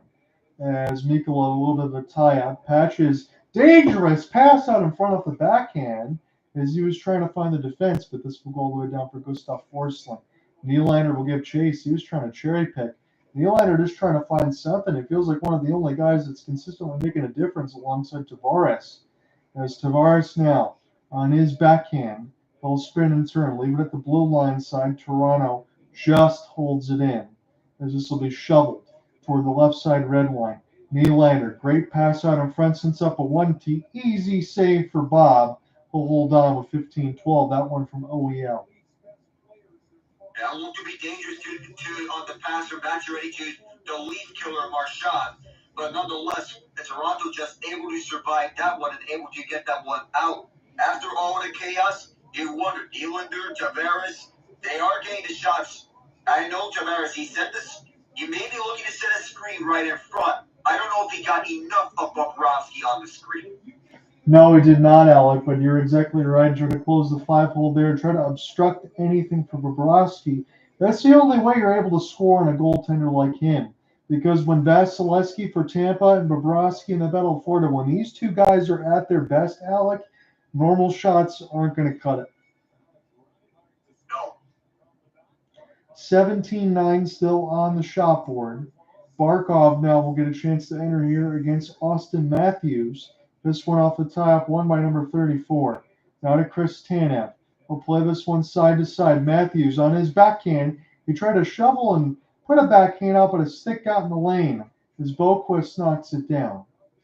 Toronto's going to start on their own end again. They're at home. This is the return from games 3 and 4. It's a 2-2 series tie, but Toronto really needed this first goal, and Aaron Ekblad was the one that got it for the Cats. Picked up now for Boquist. Again, Barkov, they're showing 2-time Selke Trophy Award winner. Fake the slap pass, and an easy glove save for Bobrovsky. No screen from the point from Jake McCabe. Now, Toronto, they are getting faceoffs from Auston Matthews. He's one of the best faceoff men in the league. We need to know still. We're wondering about goal scoring. Bobrovsky's making key saves, but most of the saves that he made in Game 4 were ones where he had visible lines of sight. Florida's forcing him all the way back. You need to get bodies towards the front. And Jake McCabe at the initial shot, that works best when you have someone deflecting it.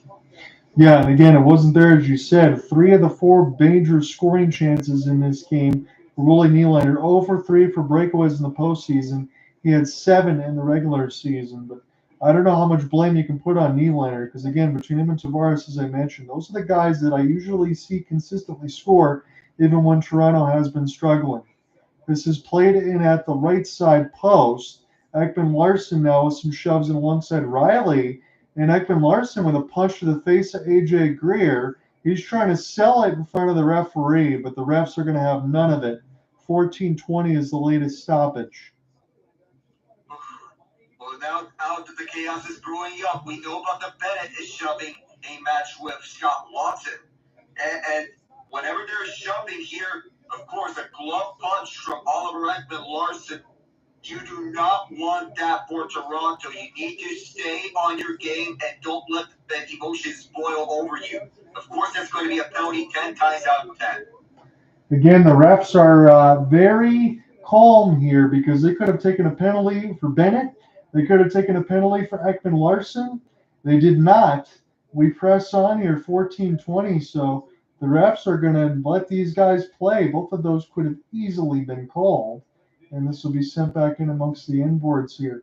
But Alec had mentioned this alongside for Florida. I know Toronto is a heck of a lot more physical, and this should be a much more competitive series, as we've already hit Game 5. Again, Toronto's not going to get eliminated today. But if you're playing in the physicality with Toronto, you're already going to be feeding your own lunch to yourself, but it's not going to taste good. Here's a one-timer, scores! This one gets tipped out of the mix of Kulikov, and this is danger territory now for the Leafs. Kulikov scores in a 95-mile-an-hour slapper. It's 2-0 Cats. And you start to think, what now for the Leafs? Nate Schmidt was on the hole at the deep left point, and Kulikov just slapped this one towards the goal. And it's 2-0 here. Joseph Flowey, I don't know if this was deflected inside, but that was a 95-mile-an-hour slapper that made its way towards the net from the right point. And Alec, you're going to get a good look at this now. He goes down to try to make a glove save. The puck goes up. It looked like he was in good positioning on it, Mr. Nova. He just whiffed on it. That might have been deflected off his own teammate in front. Yeah. That's bad timing for Scott Watson. I know he was going for a shot block, but that's an inadvertently timed block. Yeah, it certainly might have seemed that way, as this one's picked up now off the backhand wall. Makes a fantastic save. It's thrown out in front. Greer will get this one. Maurice going back to his line. Forsling with a clapper. This one bounces off the wall. He doesn't know where it is. Marchand trying to find it. Now Nylander, he's got a partial break. Back in another save by Bobrovsky. Oh, Bobrovsky's been sharp here, and he's continuing to show that. Or the Nylander with a second breakaway here, it seemed, as Gustav Forsling and company continued to pepper Joseph Wall with shots. As Nylander gets a step, he wanted to beat out Forsling on the foot race. Forsling does a good job staying with Nylander and does not give him any good shooting lanes. And as we go to break, give Alec Nava the 10 out of 10 call. That one does bounce off the stick of Lawton. That's what fooled Wall. He was in position to make that save. A little bit of an unlucky bounce. But as again, we hit this break, Florida is able to go ahead and win those forecheck battles, Alec, that we've seen a lot. They're taking it to the Maple Leafs right now. And unless things change, you're already giving Spotney a 2-goal lead with the Cats. I like where they are. I think they can finish it. Yeah, they may do so. They're getting one step closer towards that. But I know for the Leafs that you do not want to come back here to Toronto and lay an egg at home. No. This is danger territory. A 2-goal lead, though, is a dangerous lead in hockey. But knowing the Panthers, a 2-0 lead may feel like 4-0. Yeah, because again, as you mentioned, that was a slow start of the first for about 5 minutes. Then both teams went back and forth. Ekblad, as that puck bounced about 4 different times in the slot, was Storeen and Lundell. Marchand able to get a piece of it. Wall made a couple of saves. Marchand deposits it. And then this one in the second that we just called alongside Kulikov. A little bit of an unfortunate deflection. But the Leafs are consistently losing puck battles. We've seen that from the Cats all the way across the board. They force you to play your style. Toronto is a much better team, as we mentioned, from the last couple of years. But you've got to be able to press the other way. Nylander denied on the break by Bob, but Nylander is really the only guy I'm seeing that has a pulse. It's all Nylander so far. We get the same energy from everything else if you're Toronto. If Joseph Lowe does also have a pulse, but what about Morgan Rielly? He's one of the few that are playoff performers on the Leafs, but nonetheless, it's a team game. It can't just be all Nylander. 17 of 19 for Wall. And again, Alex doing an excellent job. He's about 25 seconds behind me. That's the best that we can do.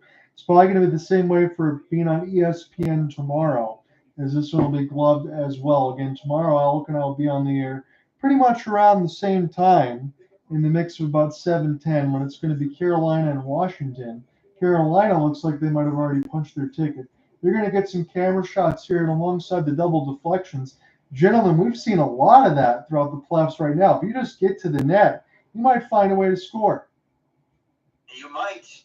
And that was deflected inside. Sergei Bobrovsky had to just to account for the deflection of the long shot. But that deflection goal has to be pure luck from the Panthers. Toronto, they need to get more of those deflections that were helping them throughout this series. Shot board is 1914. Auston Matthews denied in off the wraparound attempt. He got his forehand back to the right side of Bobrovsky. He made the save as well. This is slowed up at the line. I think Barkov spins. He was just onside trying to get around his former teammate in OEL. Here's the drop and alongside for Matthews. Oliver Ekman-Larsson takes a hit.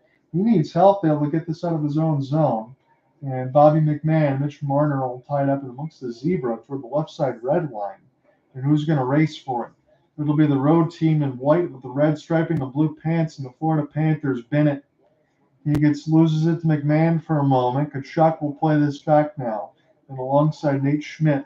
Tkachuk takes a hit, makes the play off the drop for Bennett. Bennett now with Tkachuk. Tkachuk trying to step around the defense. And Benoit, he'll get it back, but then gets stick-lifted, forcing with a chop in the corner. Keeps it alive now for Chuck E. Cheese. Natty will try to get this around centered it out in front, and this will be knocked away by the Leafs. We'll try to press Domi's pass. A little bit too far ahead for Nick Robertson. It's be settled back down now for Marchand. Gets a stick on it. Shoulder to the left side red line. Cross center. Wall will slow it down. Again, Joseph Wall has done everything that he's supposed to do. And even if they did have Anthony Stolarz, I would be pressed to believe that the game would still be the same result because he can't do any more than he's already doing. Listerinen now for Tanev as this goes back into the corner. Left side near the dot, it's McCabe. Gets it back to Chris Tanev, again, the former Flame. Mixing around the inboards, this will be knocked away. And this will be shot up and out of play from a long distance. We'll get a stoppage at 11:04. Well, Toronto's getting tied up left and right. They are holding their own defensively, but you can only play so much defense until it breaks your back. Chris Tanev is the emphasis of the defensive turnaround here in Toronto, but they need more on the goal scoring side. I sound like a broken record doing this, but the same point needs to be emphasized again. The pass a little too far from Max Domi to Nick Robertson on the 2-on-1. Still knowing how that would go because you got Sergei Bobrovsky who's dialed in. Yeah, and again, you mentioned it alongside for Nick Robertson doesn't always draw into the lineup, Alec, and I'm not going to make robo comparisons for the older brother or whatnot, but Nick Robertson does have a scoring propensity. David Kampf is able to score and play a little bit more defense, so I understand what Toronto's trying to do because they just got to find answers from somewhere. I know it's going to come from the core four, as we mentioned, and it does sound like a broken record, but it really is the lead there. Because it's been the Joseph Wall experience. That's the only reason why it's only 2-0. This one will go wide and off the pad. Picked up now and behind the inboards for A.J. Greer, another former Flame. As this will be sent the other way. Willie Nylander off the drop. Tavares finds the entry. Very patient here. Slows it off the 5-hole, and Bobrovsky will leapfrog it near the left side red line as Greer trying to get a piece of the Toronto backhand defense as we get a whistle. And so far, this new look fourth line's been thriving here for Paul Maurice's squad. A.J. Greer, Tomas Nosek, and Jonah Gadjevich. I did mention about the Panthers being able to swap out their fourth liners and get new faces onto it between these three, Nico Sturm and Jesper Boquist is on the top line. That's an underrated part of the Panthers. You get fresh faces on the fourth line, and they're not tired. Yeah, and Alec, as you said, you can mix and match those lines alongside Paul Maurice. It really doesn't matter who they bring in. They all fit the system so beautifully, don't they? Yeah, they do. Heavy hitting and even stout defensive play. Reinhart will take this D-zone draw against 34. Auston Matthews will win this one clean. We picked it up toward the left side, down off the drop for Rielly. Here's Marner through the screen. Auston Matthews was there, but Bobrovsky stopped it with the stick as this will be gloved down. Panthers able to escape out of their own end, racing across the right lane off the chip and chase. Carter Verhaeghe gets his own as Barkov now will shovel it in the corner. Mitch Marner try to slow it down. That's a backhanded windmill pass. It's picked off. It's 3-on-2 for the Cats. Cross pass. Oh my goodness, what a stop by Joseph Wall. Oh, I thought he had it, but it went underneath it. I think the Cats do score. My confusion. Apologies. It is 3-0 Cats. I thought Wall had it, but it is Boquist. He's got a goal and an assist. Ooh, a goal and assist now as the catch the Leafs right on the outer way for the rush. Oh, I too thought that was initially going to be a stop by Joseph Wall, but it went upstairs, and we mentioned about how any one of these cats, they can thrive on this top line, and they can be thriving on this top line as well in turn. No Evan Rodriguez, well, his absence is a rallying cry. With Jesper Boquist, the guy he replaces, he scores here, top shelf. So let's look at that play about 15 seconds ago, Alec. Mitch Marner, I mean, that was a backhand that was going 70 miles an hour. You can't cough the puck up right in the middle of the ice. It leads to a 3-on-2 and bang cross pass. It's in the back of the net. Yeah, cross pass right out the front, off the intercept, and you're still, and now it's wondering, is the same case is going to play out again? The Panthers, they woke up, spotted the Leafs at a 2-0 series lead. How about that for Boquist's first playoff goal? That was excellent work, and you know what's going to get even worse? Max Domi. He's going to get busted. He's put in the penalty box for a little bit of a hit on Tkachuk, I think, with a stick. Oh, and this is what Tkachuk loves to do. This is what he wants. He wants you to get right onto his head. It's a slashing penalty, Yep. And you cannot take retaliatory penalties like this. As Domi's trying to plead his case, I don't believe there's going to be an argument there. It's a Panther power play, but this is what the Panthers want. Well, we can say it is plain as day. It's 3-0. I felt confident with 2-0. 3-0, I'm 100% confident. I don't see pushback from the Leafs that we need to see. I know we've talked about this. Hell, we don't have Owen in here in the mix of it because I'm sure I already know how he's feeling. But to lay an egg at this point, can't do that. We knew that Florida already felt pretty good winning 2 games. Again, they got punched in the mouth in Toronto at the beginning, but no problem. It's still the Panthers. The Marchand goal gives them life. They get the shutout the next time. Now they are just absolutely dominating, and it looks like Toronto's got no answers. Yeah, there's no pushback at all. The only pushback we've seen is William Nylander. Where's that from everyone else? That's one of the situations when you always ask me about the core 4. I know we've had plenty of conversations. If there was anyone I would keep, I know Steve Dangle's probably not keeping any of them. He wants it all blown up. Honestly, Alec, I would keep Willie Nylander. I would fire everyone else into the moon. Yeah, Nylander must keep. Well, I would say Tavares, hometown discount for him. Matthews, that's an even bigger complication because he is your electric goal scorer, at least in the regular season. He wins faceoffs, but they don't pay you to win faceoffs and be a defensive monster. They pay you to score goals here. Marner, I think he may be the odd man out here. And I wonder here, if this is an off-season where if Marner leaves, does this create a scenario of Bryce Harper leaves the National situation to free up cap space to make the necessary moves? It might, because again, when you think about Marner, there was the rumor and alongside for the deadline that the Leafs were trying to get Mikko Rantanen, and they were going to use Marner to do so. So if I'm Mitch, I'm not using any contract leverage and giving it to Toronto. I'm going to enjoy myself and at least see what's out there. That's just me. Again, that's speaking like there isn't already another game to be played after this, because there definitely is. But I don't see them going into Florida and finding a way to win. Not from what I'm seeing right now. Here's Jones. Picked up for Berube off the cross. Good block out in front by Tanev. He saved a goal. Otherwise, that would have been punched in. As this is picked up the other way to the left side red line. Again, Tanev's another one of those guys I think you always have to keep. Here's another piece. Pick up here from Bobrovsky to Tkachuk. Seth Jones off the drop for Barkov. 7 for 30 on the power play this postseason for the Cats.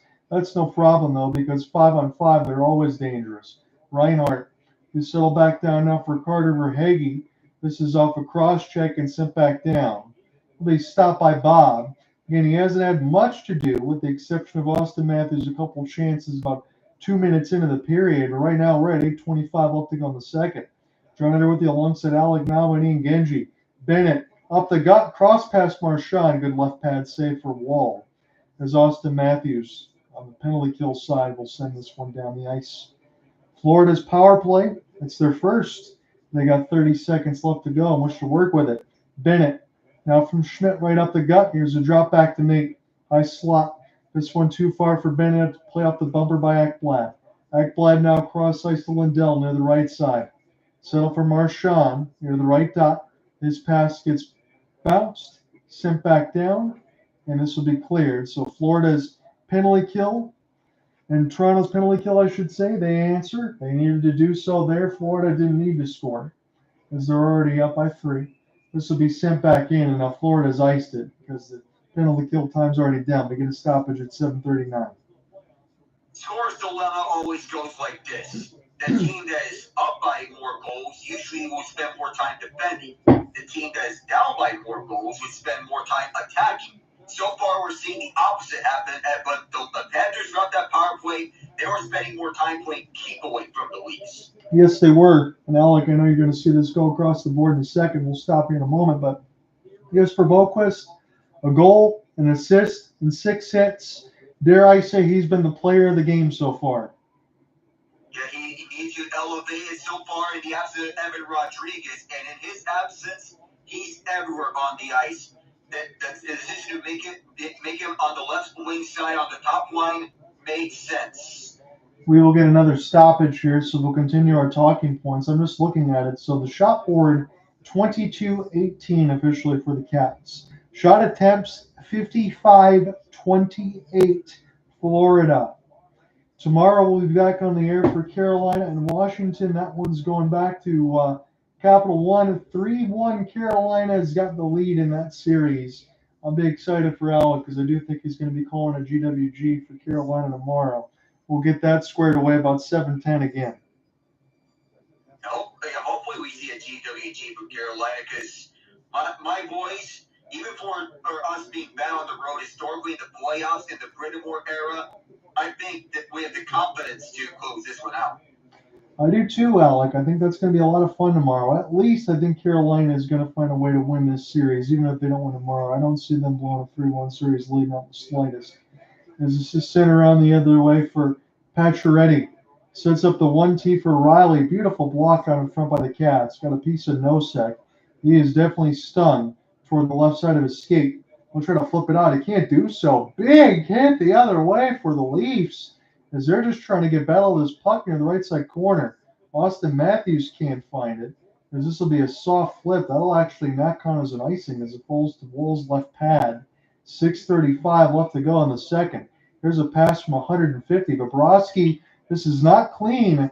Out in front is John Tavares. Now with Lindell. Lindell helps Bill out his goalie. This will be sent back around for Nylander. Look for a slap pass for Matthew Knies. He got the stick take out from underneath him. Jake McCabe with a huge hit the other way. We'll get a look on the Panthers. One of them is down as Mikkola sent back around the end boards now off the pinch. Hopefully everybody's okay down there. As this will be toward the right side. Tanev now tries to pick it up. Cats force the steal. Mikkola Ripper, he scores! Oh my goodness, what a shot! 4-0! This is looking to be a funeral right now here at Air Canada Center or Scotiabank Arena. I know I'm using the old arena, but this is just sad right now. And look, Mikkola, he fired a ripper top corner. I don't know what else Woe could do because he's just being forced to play the role of Sisyphus. This is sad. I don't know what to say. I guess we're not surprised, but when you want to talk about those narratives, and I don't want to be mean because we've heard them enough in Toronto, we've all heard it enough. You want to show things are different. You don't do it by doing this. You don't. You cannot lay a goose egg at home in Game 5 with this series essentially on the line here because if you lose Game 5, it's over. I don't believe there's any chance that Toronto comes back unless there's a drastic change in Game 6. Oof. 3 of 4 goals by defensemen, the balanced score. We're just talking about Carolina on the other side.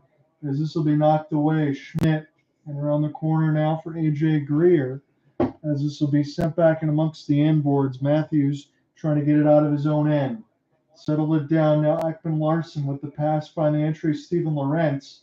You look for a deflection. Barkov will slow it down. This is all Cats, and this is not what Toronto wanted right now. There's about 5 minutes left to go in the second. And Alec mentioned it alongside at the funeral, and I feel like I'm already attending it, watching this right now, as McMann lost it in the corner. Domi settling around the end boards. Here's a slapper. This one blocked again beautifully by Florida. Bobrovsky doesn't have to face the shot. This will be settled back down, not far enough for icing, so we'll play on. Carlo trying to throw this out in front. Here's an opportunity. Nick Robertson to shovel it off of Bobrovsky with the left pad. Ekblad now off the steal. So recollected by Forsling and thrown in the corner. Here's a long clearing attempt. It's a good pass for Tkachuk, and then Tanev will play it off the bumper. Toward the left side red line, you could hear a pin drop, and I promise you my sound isn't all that loud as far as this call. This is Bennett. Sent back in toward the Leafs logo. Verhaeghe tried to find it in through a screen, and the Cats go offside. Bennett was about 5 strides off. Turns out we'll have to change it to black suits now. This is just sad watching this effort from the Leafs. Just too much complacency, and for the slight chances of getting high danger looks, they're just too far and few in between now. Right. And if we're going down 4-0 here in this game, ouch.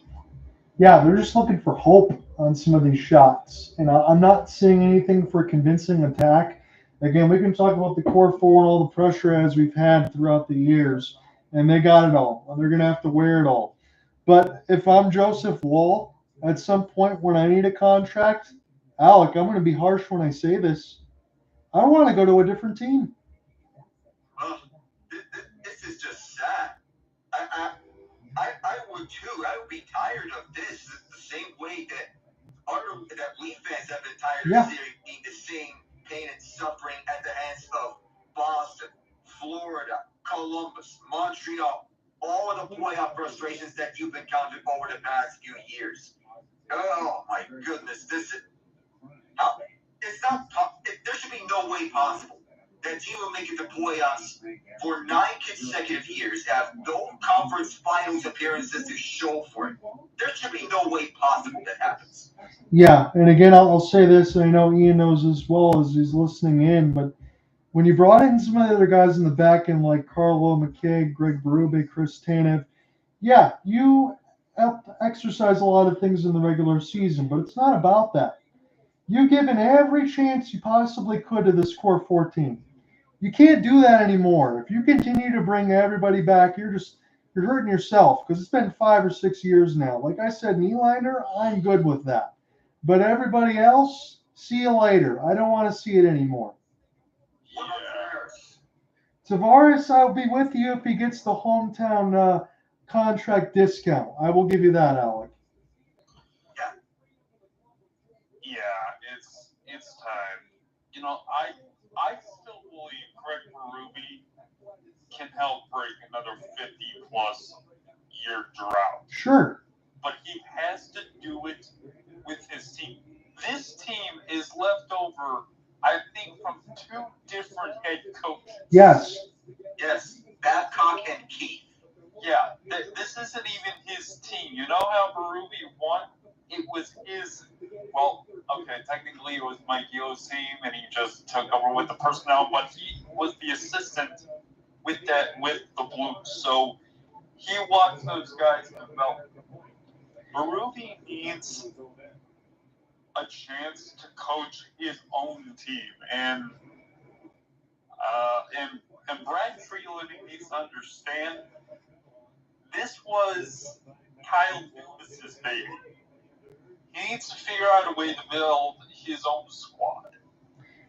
And I think that's well said, Ian, and all the points that Alec and I have made, we've been taking those and throwing them in the mixer as well. But yeah, I don't want to sugarcoat anything for Craig Berube because I think he's excellent. You're right. He needs his own team. And for Tree Living, look, you were trying to figure out the other way for the Flames to be able to keep your job and hold on. You bring in guys like Kadri and Huberdeau, who I like for the Flame side, especially for Kadri, because again, for the former Leaf, I'll say this for him as I'll jump into play-by-play in a moment.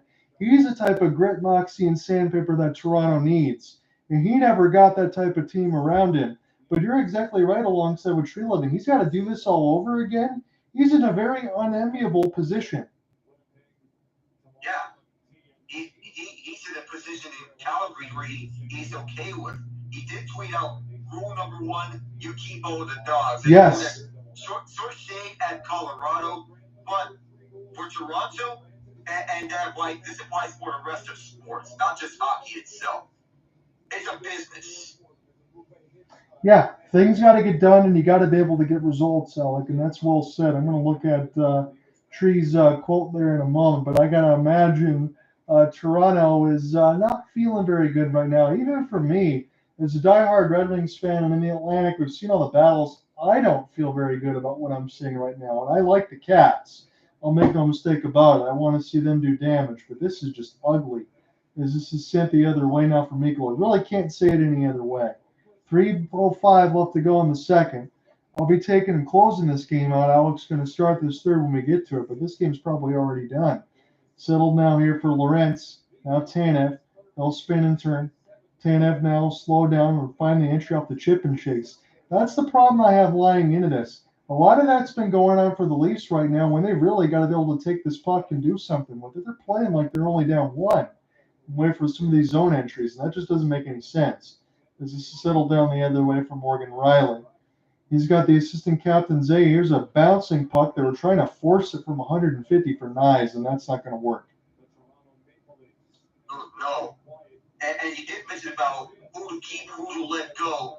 Yeah, I did mention about Matthews being 50-50. Knies is an RFA, but for him, he's an absolute must-keep. I don't know about his price tag, but I would absolutely keep Knies. Knies is the one guy that has the grit and sandpaper, the speed, and the net front presence, when I don't see a lot of other guys on this team doing that. They just don't like to get to the net. No. That's why I say Matthews is 50-50. Rielly, I'll keep. The whole defensive core, keep it. Bottom 6, you got to get guys that can score. And Bobby McMann, he's got to step his game up. I'll give him another year to evaluate him. Yeah, and I don't disagree with any of your sentiments, Alec. Again, it's really hard to try to throw this all in a vacuum during the live play-by-play, but I do think we're doing a good job of it. Because when you look at it on the playoff side, we got about 2 minutes left to go in the second. But when you really go through it, look at all the goals that have been scored off the net front presence, off tips, off the chances, screen goalies as Bobrovsky saves the slap shot from McCabe. But all of those ones are traffic out in front of the net. Take away the goalie's eyes. Fight for net front positioning. Battle out players. Be willing to take cross checks. Be willing to take bumps and bruises. Is this Maple Leafs team willing to do that? Have we seen them do that throughout the postseason? Have we seen them do that in this series against the Cats? The answer is a resounding no. They did in the first 3 games of this series, but ever since it's been no here. Well, it's a resounding no in games 4 and 5. At that time, it was a deflection from Simon Benoit's original shot. What we saw at the net front was that Matt Knies or Bobby McMann deflecting one. See, that was the type of deflection I wanted to see from Bobby McMann. That grit, that hunger, the will to get towards the net front. We need more of that from Toronto. Yes, I do. 90 seconds left to go in the second. Shot board reads 26-20. Shot attempts are astronomically one-sided in this 4-0. I mean, Florida has taken this building and made it their own right now. After getting punched a little bit, I know they had the comeback attempt there alongside game 1 as McMann, when he was fighting the net, he got shut down by the Florida defense as this gets iced against the Cats. Hey, the Cougar range here in North America is supposed to be in the western North America and in the Everglades of Florida. I didn't know they expanded here to the northern side in Canada. Yeah, they look good right now. It is Kulikov, Boquist, and Mikula all with their first of the playoffs, all about 4 minutes apart, 6:08, 10:05, 14:01, and all secondary scoring doing the damage. Yep. And this is how balanced the Florida lineup is. They enter this game with 8 players having 8 points apiece, and Sam Bennett having 5 goals. But it's your depth guys that must step up in the playoffs. And Florida, they have the deepest roster in the East and the deepest roster of any team not named the Dallas Stars left. I would have to say so, Alec. I completely agree with you. Is this another slap shot gets deflected out in front of the Florida defense? Shot block off a pass block. It's Mitch Marner. This one gets deflected in the Leafs bench. And we'll do it again. 44 seconds mercifully left to go in the second period. Oof. 26-20 the shots at this point. They gotta believe that. I know the vision here for Brad Rielly is defense wins championships. As John Tavares deflected his own bench, and of course defense wins championships. Brad Rielly gets that memo. Craig Berube gets that memo. But you also have to be willing to adapt. If you have any weaknesses on your roster, encourage your players. Yes, you do. You got to find something. And again, at least, Alec, for me, whether or not you win or lose this series at this point, as Tkachuk gets taken down, I think Toronto might have just taken another penalty. We'll give you that in a moment. But you got to find something in the third period to feel good about. You've got to score some goals against Bobrovsky. You have to. I mentioned that last point about encouraging your players because to account for your deficiencies, you have to get that work ethic up. I know it's been discussed a long time, no matter what league it has been, and I see the trip.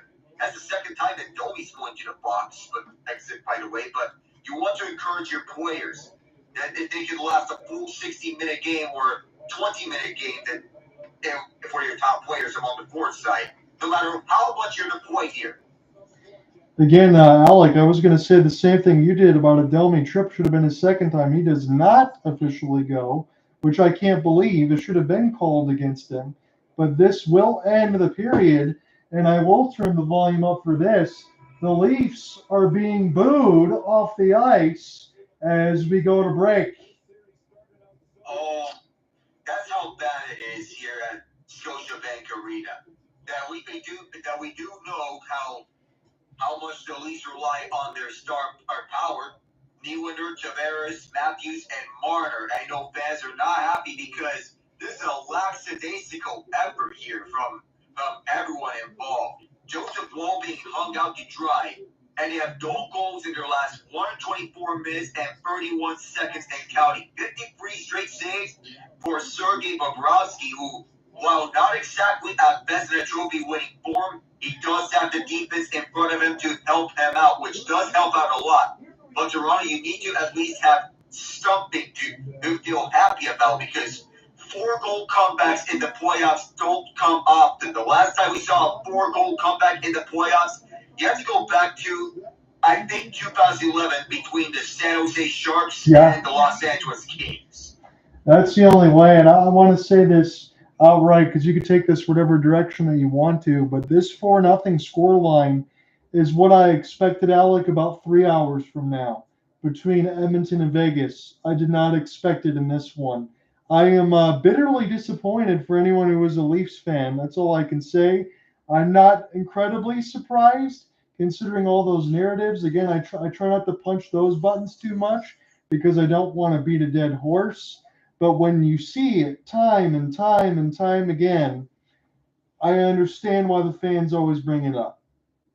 Yeah, of course, the fans, they love to bring the passion here to Toronto. These are passionate fans that stuck around through tough times and good times.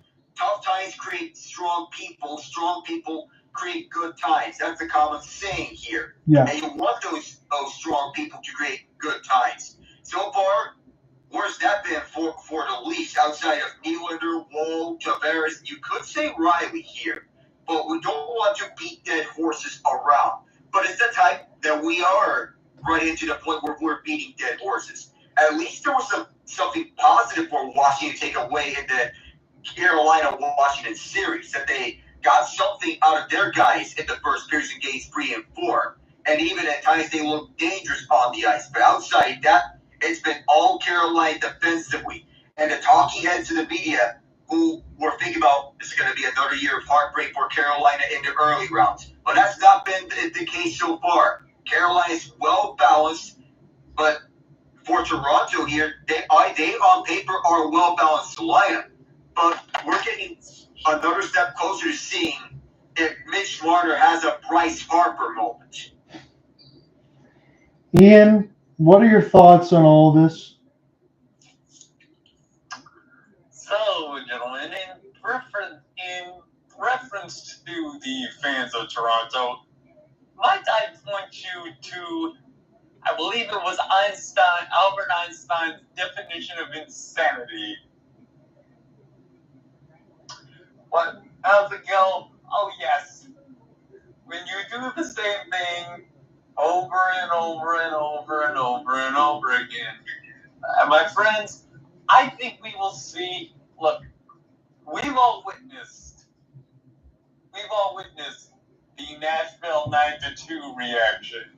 We witnessed the Boston on all sagas.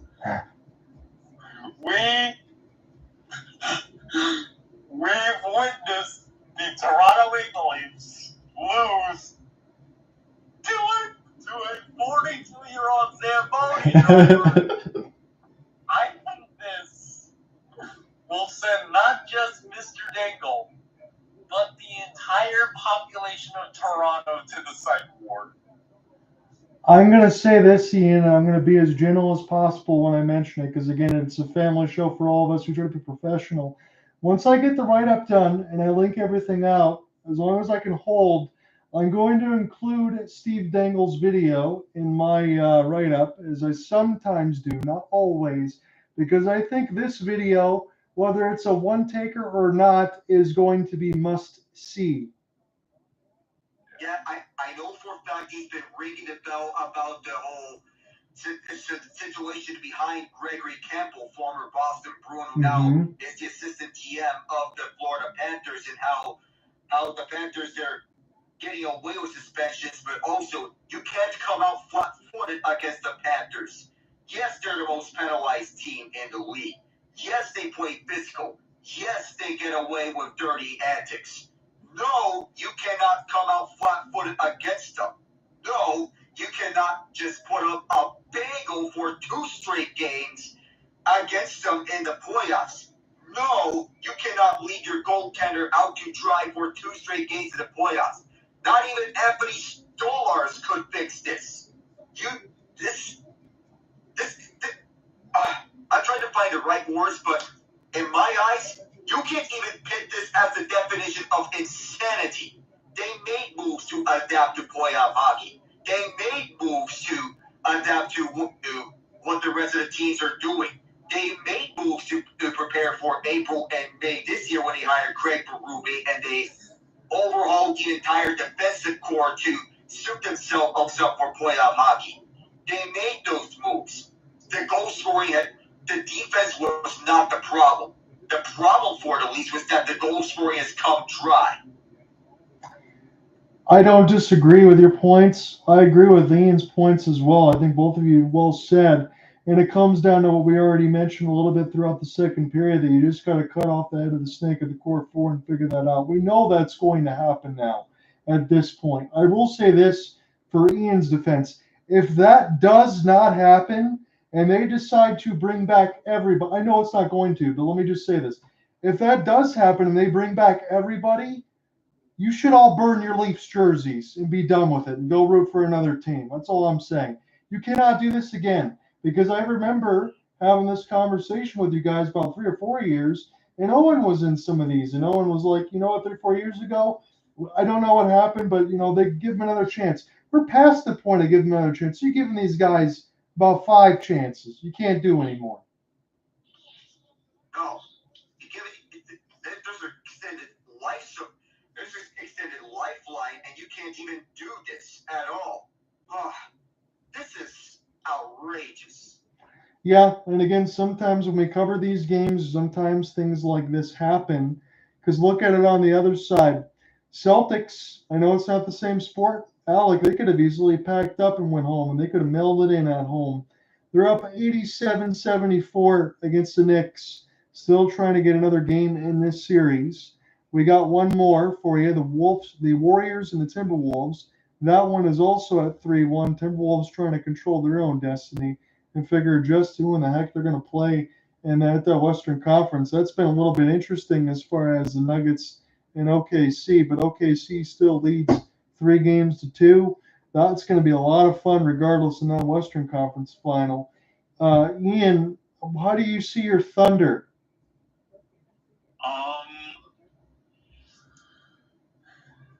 They are a machine. Denver, the biggest reason Denver is giving them fits right now is the same reason that likely Minnesota will give them fits. And yes, I'm saying they will make it to the next round because they have Jokic and Murray. And they have Jack All after that. I mean, Nikola Jokic will drop 40 plus, and the Nuggets still lose.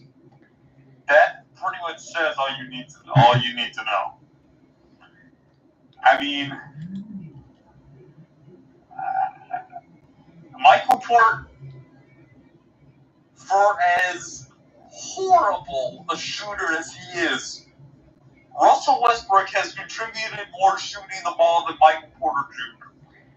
I don't know which world that makes sense, but you're correct. Well, it doesn't have to make. Hey, John, just because we see it in real time doesn't mean it makes sense to us. But it just is. I mean, look at it. I mean, just look. I can transcend that across other sports because I know Alec liked one of the posts, and I throw that out there because I saw his messages. I want to talk about this for a moment as I look at the Red Sox and Tigers tied at 5. I don't know what to make of Javier Baez, but yet when I see that out of my 4 eyes, he looks like the comeback player of the year. He looks like a beast. I don't know what to make of him, but he's turned the clock back to his Cubs years. We initially thought of him as an anchor contract, but now he's putting up a season to remember for him. He's at the best batting average of his career. And that includes when you look back at his Cubs years. It does help that you bring in Gleyber Torres at free agency. I think having Torres does help out Baez and getting that turnaround going. But AJ Hinch is the true mastermind behind all of this. You bring in the right coaches and everything. This is a Tigers team whose payroll is not even league average. And that's why, in my eyes, that Hinch is the best manager in baseball, hands down. Agreed with that. Yeah. I mean, I can point to the job that Coach Q has done for the Royals, but yeah, Hinch has definitely had the biggest impact for any team that I've seen, especially in the Central. Although, don't look now, gentlemen, but once thought to be dead, Minnesota is John. I'm a little nervous. I'll say, gentlemen, I'm a little nervous because you mentioned alongside the AL Central, and I'll give you Coach Q on the other side for the Royals because I agree with you. The AL Central and everything else, he's done a great job. AJ and all those guys have done a great job. I don't know how they did it with Baez or Torkelson, but they figured it out. The Tigers, I still think they need to add. I think they will get into the postseason. I think that's probably a given now at this point. However, I do think when the Tigers make it there, maybe their ceiling is winning around because I still think they need more star power around them. But it's a nice story. But with this AL Central, you got the Tigers, you got the Guardians, you got the Royals, 3 teams that seemingly never lose. For as good as the Tigers have been, they still only have about a 2-game lead if they lose this one against the Red Sox today. And oh, by the way, the Twins have won 10 in a row. Can somebody lose already? Well, we did lose. Well, the Royals did lose on a walk-off yesterday against Houston. So there's that. And I believe, did the Guardians lose today? Last I saw, they were down 7-5 in the latter innings. Let me check that. Yeah, you're right. The Guardians did finally lose 9-5, so you got that there. But the AL Central, if you have Minnesota swept the doubleheader against the Orioles. Good Lord, what is happening? that is worthy of a space. What has happened with the Orioles? That's another one. Yes. Pitching. The pitching last year was basically Corbin Burns and then everyone else. The hitting this year has fallen off drastically. That includes Gunnar Henderson and Adley Rutschman. Ian and I talked about this previously in a previous recording, and when we mentioned about the Orioles, I had to bring this one up. Ryan O'Hearn should not be your best hitter if you're the Orioles. Oh, absolutely not. You're in big time trouble there, and I think even somebody like Brandon Hyde's probably on borrowed time because the expectations for this team is at least almost make it to the World Series, if not win it. That's a stark fall off. And I know for a fact that Houston has started slow this year, but since when have they not started slow in recent years? I'm not counting them out just yet. Hey guys, I do need to say one thing. Do you think that the MLBPA was smart enough to put a little clause in or the owners were able to put a clause in the rule book that said, if you're not able to win double-digit games by May, you should be forced to sell your team? Because at this point, the Rockies need new ownership, and then they need everything else. Because, God, guys, we saw the Chicago White Sox last season and thought that was the bottom of the barrel. Colorado Rockies, hold every one of our beers. Hold every one of our beers. We are about to get our town so drunk from the shame of this team. At this point, the entire state of Denver is going to have alcohol poisoning. The whole city of Denver, and possibly even the whole state of Colorado. The whole state of Colorado as well. They're holding Chris Bryant hostage, and there's no indication if he's going to get out of here because the signing of him never made any sense at the beginning. No. By far and away, it's the worst contract in the MLB, and there's no indication. And his trade value is sunken so low between injury issues and him playing a position which he is not comfortable at, right field, but he's normally a third baseman. Good Lord. Go ahead. I was thinking about it. Oh man, I don't even know what to say. Actually, yes, I do. Hey, John, look, I know he's injured all the time, and I know he hasn't been able to get on the field much, and I know you have a stud at third base right now. Tigers, please, create a feel-good moment, trade for Chris Bryant, and because you're not gonna have to give the Rockies anything. They're not gonna ask for anything for Chris Bryant. I know that contract is obscene, but just please reunite him with Javi Baez. It will be such a sweet moment. And imagine if he hits a few baseballs for you. It will be a fleece. Yeah, I would imagine Chris Bryant, except for the contract money, which the Tigers are in no worries about because they're in a good spot. That's essentially you could get him for a get-out-of-jail-free card. Yeah, and at the expense, possibly the acceptable trade is the Rockies get, in addition to the cash considerations, new ownership. If they can force the offers to sell the team, because I don't know what they even do. Nothing. No. They spend just enough to keep their fans interested until this year.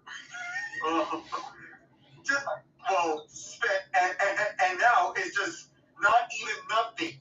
It's just less than nothing, to the point where Rockies fans would rather want to go to a game at Ball Arena, whether it be the Nuggets, the Avalanche, or, dare I say, if anyone watches lacrosse, the Colorado Mammoth. I'll say this too, because Alec's going to get set to take it away, but let me throw out a critical question. If they gave you sweet seats, I'm not even saying seats, because you guys wouldn't go. If you got sweet seats, would we go to a Rockies game if they gave it to you for free? John, I know this is your space, but I have to say this. The only way I'll go is if I'm high.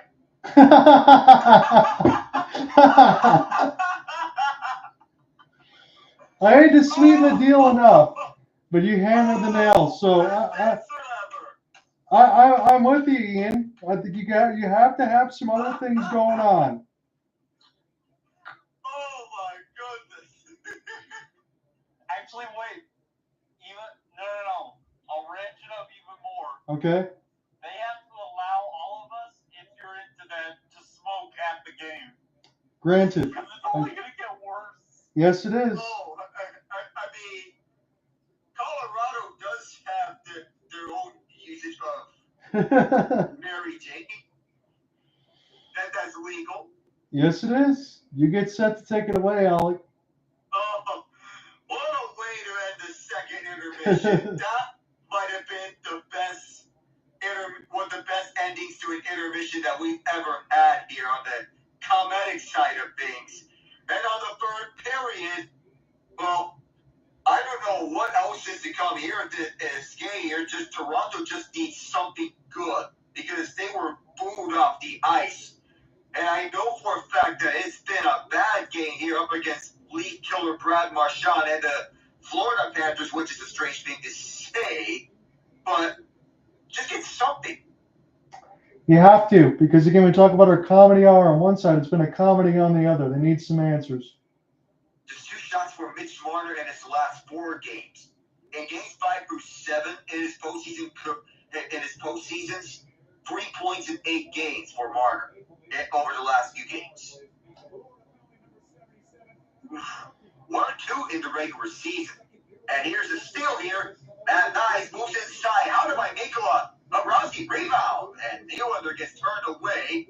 And another whistle.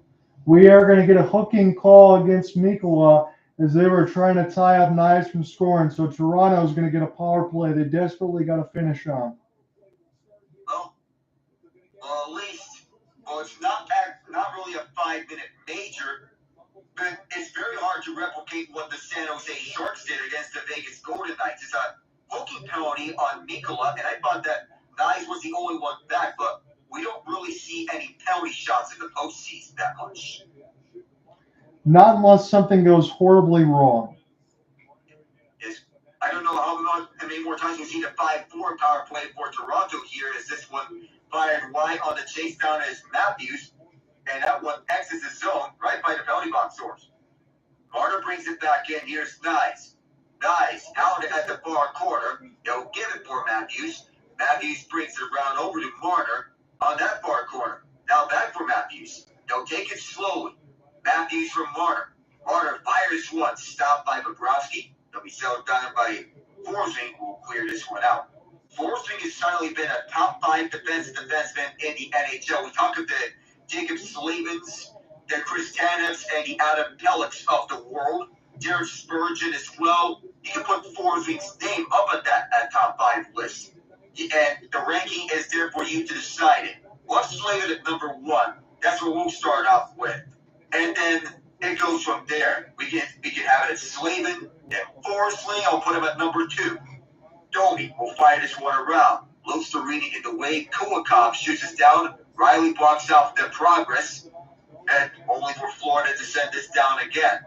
The Panthers PK Once again, just 4 power play goals given up in this postseason. It's not 2024 Edmonton Oilers historical levels of penalty killing success in the playoffs, but still, it's been successful for Paul Maurice's squad.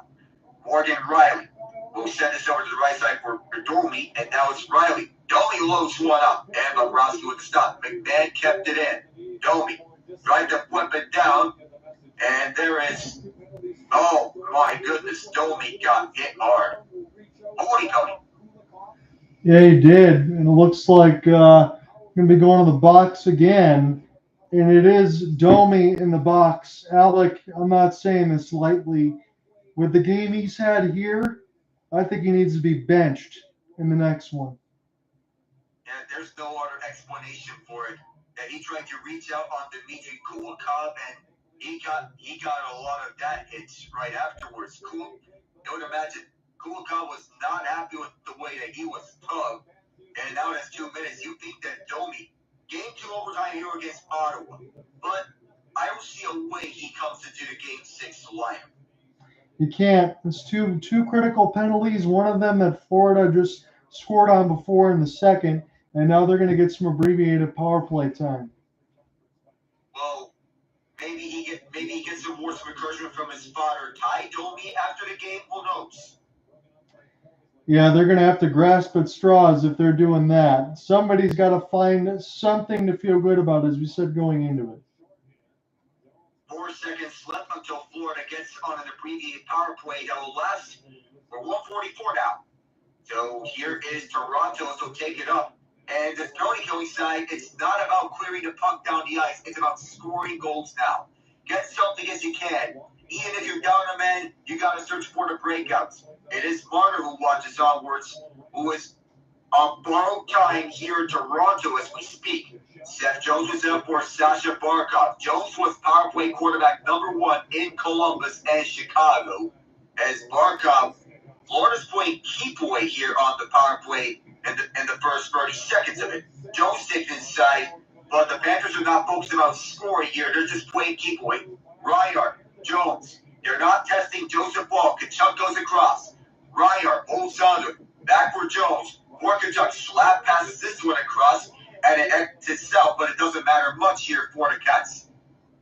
And once again, scoring dilemma says that you're more likely to defend when up by multiple goals than you are likely to score.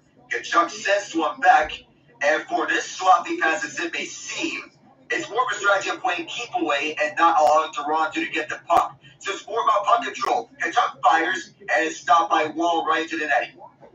So you're going to see this in the moment. Gentlemen, if you're watching, again, I want to say everybody at home, you've got to see this replay that we just got. Joseph Wall looks to play this puck there on their breakout. Nobody comes back to go break it, and it gives Florida puck possession, and Craig Berube is beside himself. And I don't blame Berube for shaking his head. Nobody has come back to play the puck, not even one to the defenseman. If you're one to leash, go back and play the puck. That's inexcusable. I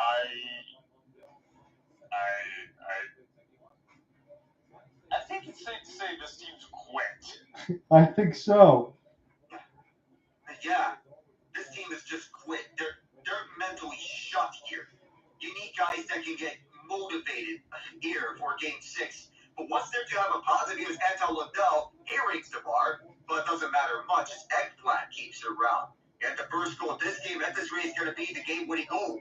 As Marchand sets up for Lustarenin, the power play runs out, but they don't need a power play goal here. They're already set here with 4 goals already. And the way that they're playing, what's there for us to say that they're just going to coast this one home the rest of the way? This is just too much for me. It's just a comedy of errors here at T-Dot. Good Lord. Yeah, I'm going to let you jump into that in a second again, Alec, but when you think about it and the stakes of this game and everything else, we talked about it too, but we've called some games that have been more than 4 goals, and this feels like more of a blowout than anything I've ever called with you guys. At least the Boston Celtics loss in Game 4 to the Knicks was more elements out of their control, because that game, by the end of it, for as tight as it was, it turned into a funeral when Jason Tatum tore his Achilles. Toronto has no such excuse. No, they don't. As it's sent back down, as the Panthers will touch up. It's a one-shot deficit now, but not a lot of high-danger looks, as the last Stanley Cup for the Leafs, 1967. 57 years and counting for the Toronto Maple Leafs. But the hope for Craig Berube is that he can find a way to end another 50-plus year drought. He did it with the St. Louis Blues. But you also want to imagine that if he can coach his own team with his own vision. So far, it's been a mix of his team and Sheldon Keefe's team. You want to have something that is more of his team on the way. In the past, Berube's teams have reached the finals once, but it was in a year which it was his vision. I know it was with a mix, but he was part of that coaching staff with Mike Hill, which he was an assistant. When Hill got canned, Berube took the reins, and it was up from there. Not a lot of offensive defensemen on the team, and that can be said for Vince Dunn as his ice, but you got to put plethora of defensemen like Pietrangelo, Pareko, Bouwmeester. The same identity can be said of the defensive core for Toronto. Yeah, there's a lot to it. I know we just saw the graphic as well for the championship droughts. Again, about 20 more seasons in between everything else. We're going to jump on you. You're about to get some action. I don't know how Arizona Cardinals fans can tolerate 77 years without a championship, but there might have been something of the same thing for fans of the Chicago Cubs in between the 108 years. The Florida Panthers here with a deep shot for the left point. Sound by whoa, and they score again. Another red left and a familiar refrain. What's the thing from all those Rocky movies where they say, wave the damn towel? That's what you got to do right now. Let's just go home. A.J. Greer gets another one in. Good for the former Calgary Flame on the fourth line side. He gets on the board again. That's twice in the last 3 games. It was the fourth line scored as Jonah Gadjevich scored in Game 3. A.J. Greer got a rebound. See, this was what Toronto needed to do. Rebounds at the front of the net. And it looks like they just quit here. Unbelievable, Alec. You're about to get this now from the crowd shot. Matt Murray is coming into this game. Well, wow. It's that bad here, but no matter which goaltender you have here between Joseph Woll, Matt Murray, Anthony Stolarz, Dennis Hildeby, nobody is going to stop that. And Matt Murray, who has been a journeyman ever since he was traded away by the Pittsburgh Penguins to the Ottawa Senators, he's making his first playoff appearance since 2020 when he was a member of the Pens. I don't know what to say, Alec. I know you're going to be taken away for another 3 minutes, but this is the most disgusting performance I've ever seen by one team, and there's a lot to play for. Yeah. I mean, guys, look, we're going to continue the rest of this broadcast because we're dedicated to the craft, but I don't think any of our audiences, whether it's on here or on YouTube, I don't think any of them would mind if we just started talking about anything else, because let's face it, this game's over. And I honestly don't know if Toronto was alive for any of it. That's the thing that's been the most shameful in the mix of all of this, because, okay, you had some chances in the first period within the first 6 minutes there, didn't you, Alec? And then it was going back and forth. And then as soon as Florida scored that first goal, it felt like Toronto almost already packed it in. That's just, oh my goodness. It's just, you know, we said that earlier, it looked like a funeral here on the Toronto Maple Leafs. It felt like they just mentally quit here. As this is fired around the ice, I don't know if they're going to bounce back here, therefore, in a game 6. I don't know how much energy they have left of them. I don't know if Anthony Stolarz ever returns for this series, but even if he comes back, we don't know if he's going to be at full capacity, because Joseph Woll has been late and hung out to dry and then some here, forced to roll up the boulder up the mountain. And as soon as it reaches the top, it comes rolling back down all the way, and he has to roll the boulder up again. We're going to get a penalty again. Yeah. We're high stick, I think. Yeah, we are going to high stick play. You got Greer with the latest, Nikola, Boquist, Kulikov. Again, I'd like to mention all of them scoring their first depth of the Cats. Looked very good there. We're going to go across the NBA scoreboard really quick. Celtics in good shape, 106-83. Trying to close it out. And selfishly for me, I do see on the side the Tigers win in the ninth inning. Justin Henry Malloy sweep the Red Sox. They'll get a day off to think about it before they go back on the road for about a week and a half. So I guess you just keep on winning. Yeah, just keep winning, and yeah, that's about it. So there's that. I mean, guys, and keep in mind, even though they lost in heartbreaking fashion, I saw my 8-seeded Blues take the Jets to the limit. Yes. Without Dylan Holloway, I am not. I will say we have Holloway. We win. We win that series, and we're still getting our butts kicked by the Dallas Stars. But we beat Winnipeg with Holloway. Okay, you're down your starting goal, but Joseph Wool was not a scrub during the season. No. And you still have, just to be clear, Stolars is the only injured player for the Leafs, right? The only one of consequence, Ian. So, Marner, Matthews, Nylander, Tavares, Domi,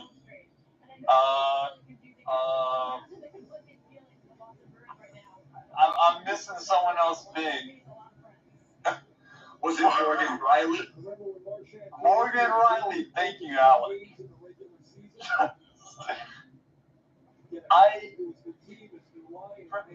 For goodness sake, the equipment manager has more life than you.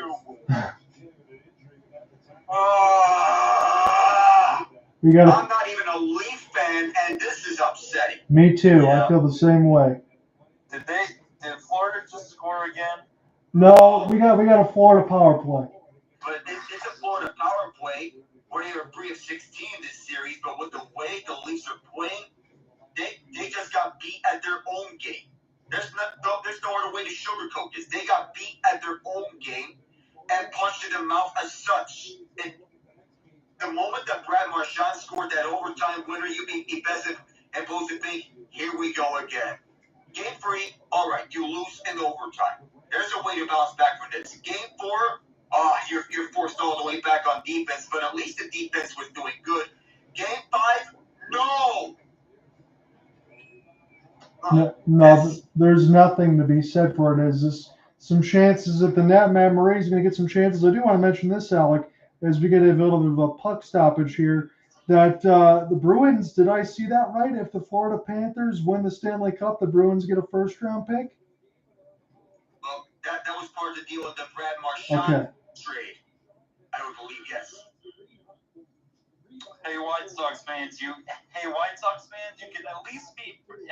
at least have more pride in your team now, because your team, throughout all the wins and losses, has had more spine, more guts, and quite frankly, shown more effort in every game they played than the Toronto Maple Leafs showed in this one. That's an ouch.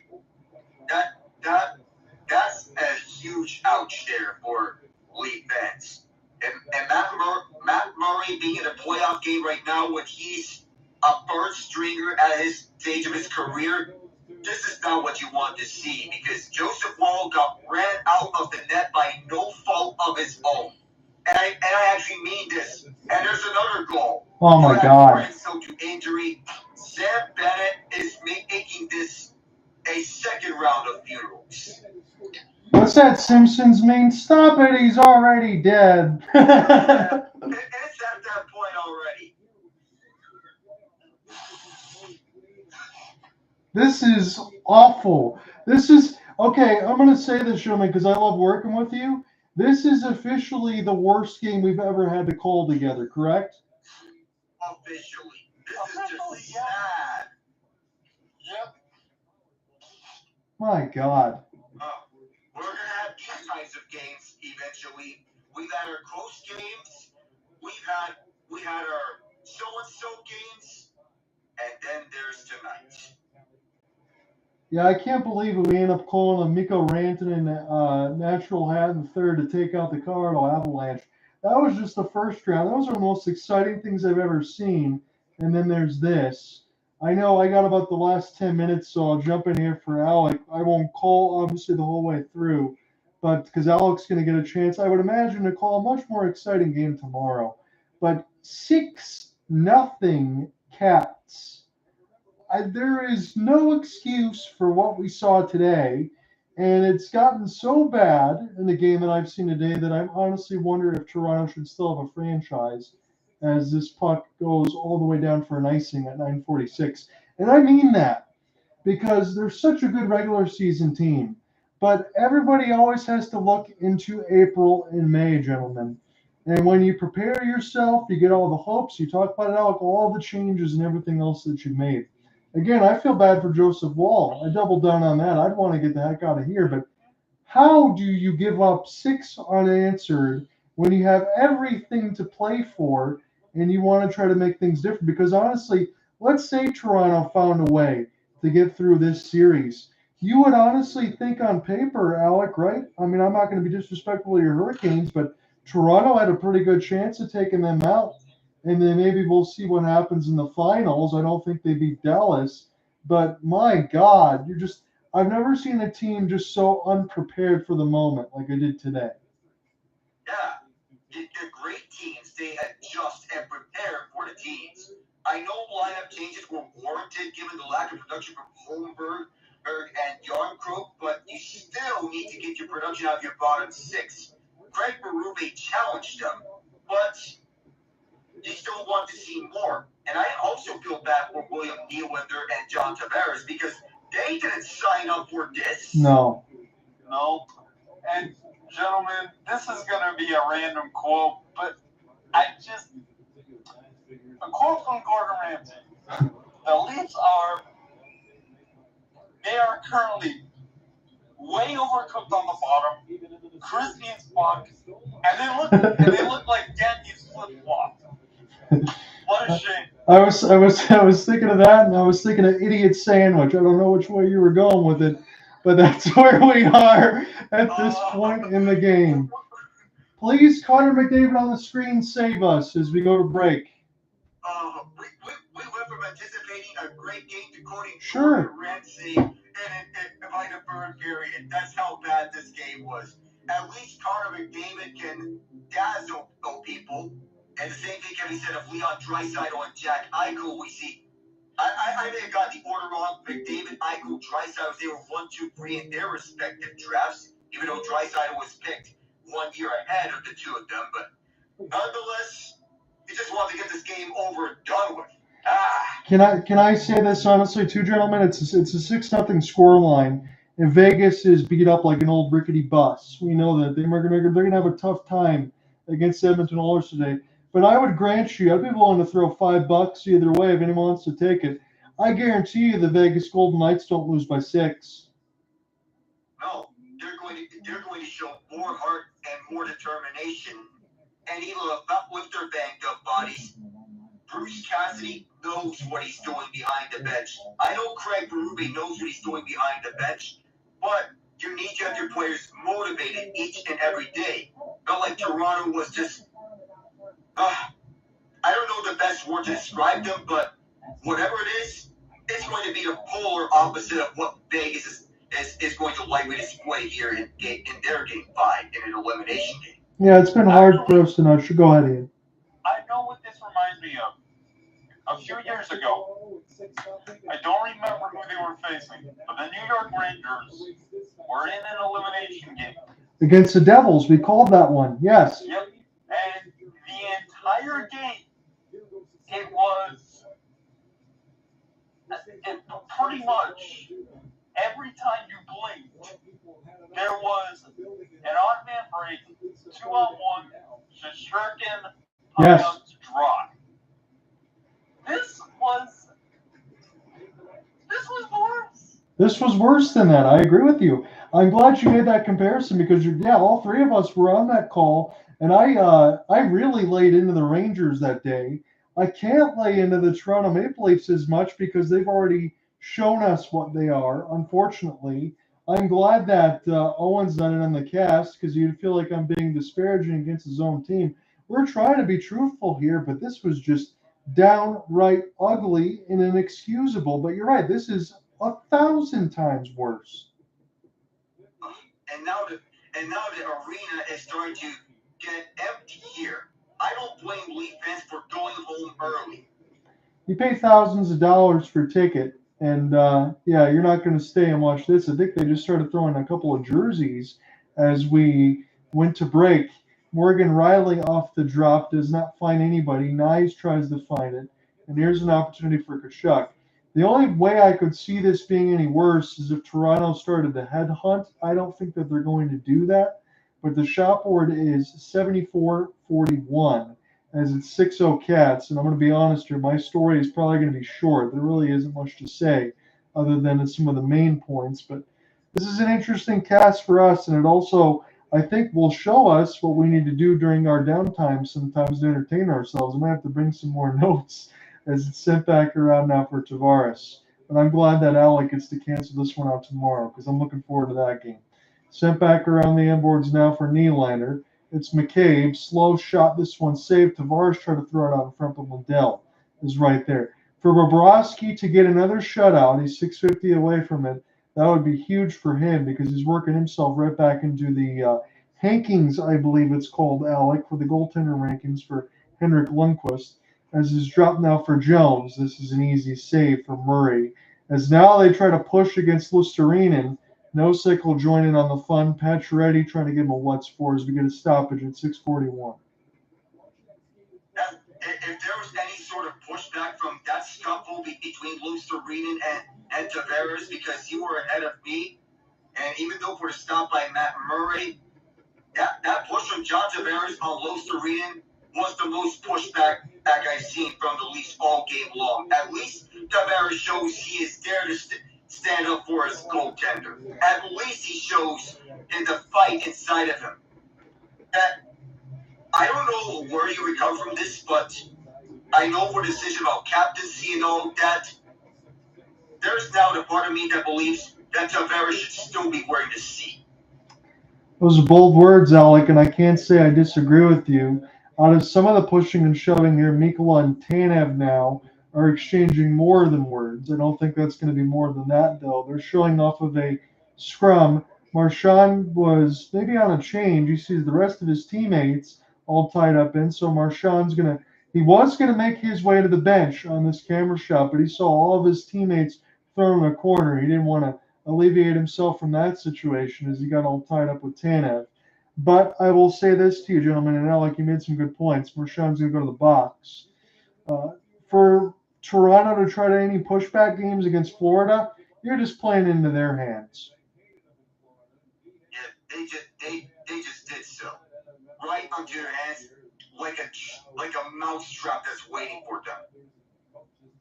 So the penalty box is going to be a little bit more full. It looks like Nosek, Marchand. We got another one, and it might be Gadget. I'm not sure on the number. It might be Gadjevich, as it's sent the other way. For the Cats fans that are there, the Marchand family's there, so I imagine that they are enjoying the silence. Yeah. Well, no shout out. Why no? Oh, hello, darkness. I know a certain song that goes like that. Yes. The Marchand family's enjoying that, but this is not like the Leaf fans are just playing that old song from Simon and Garfunkel all over again. This is a beating. So here's a good one we can talk about. Most points in versus Maple Leafs in the Stanley Cup playoff history. Gordie Howe's got 53. Henry Richard's got 33, and Delvecchio's got 35. A couple Red Wings on there, but Brad Marchand has 34. And he just turned 37 years old. Yeah, I mean, oh my God. Actually, you know what, Alex? I've got another comparison, cross sport, but does this not remind you of a certain wild card game that your Steelers played? You know the one. Wait. Against Cincinnati? No. I'm talking about the other wild card game. Hold on. I'm talking about the Big Show. The Big Show. What happened? You know, we're 27-0.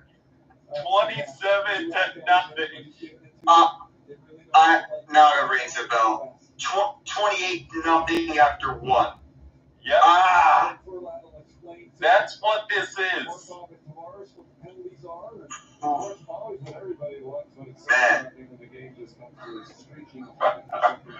Oh. I'm looking over right now as far as some of those calls, as far as the scrum. It looks like the refs have escorted Brad Marchand of the building. His day is done.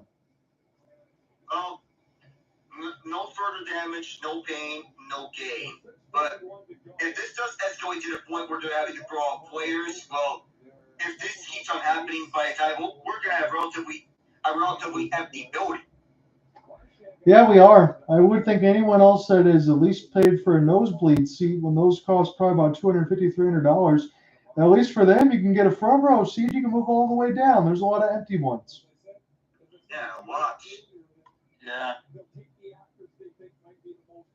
So we got 3 Leafs in the box, and we're going to do some housekeeping.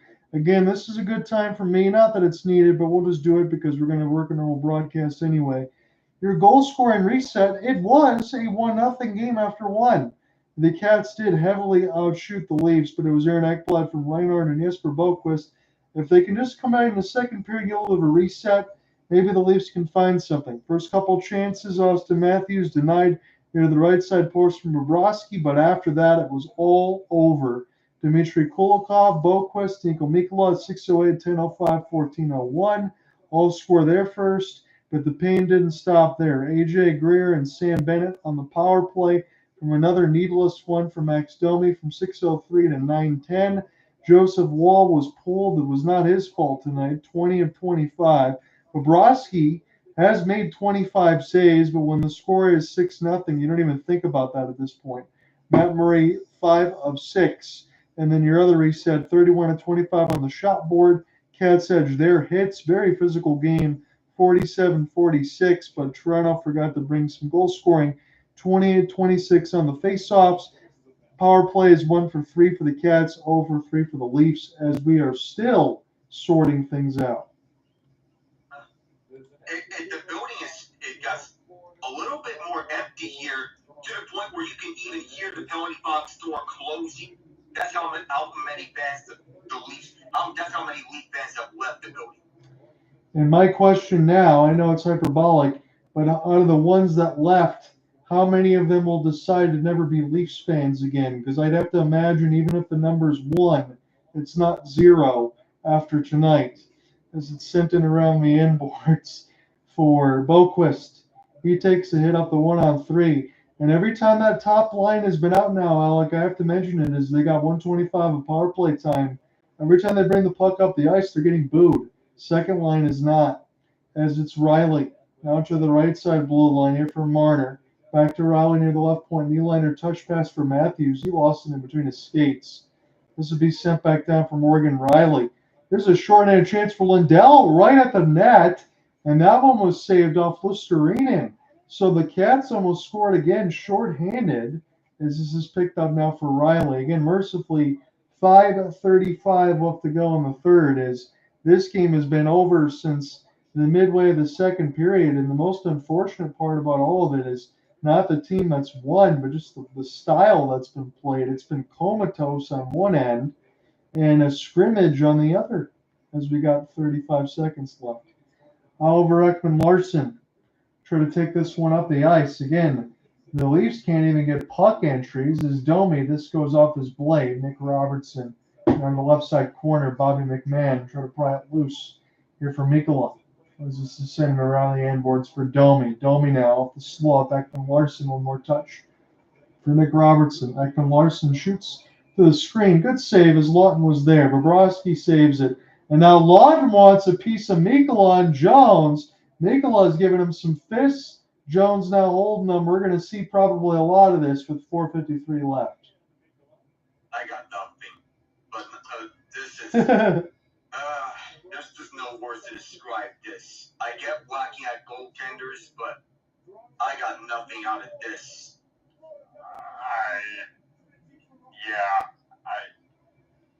I want to say this too, Alec. For as many games as you've had to call, because we worked a lot of solo games before we started linking up together the last few years, is this the toughest game you've ever had to call in your tenure?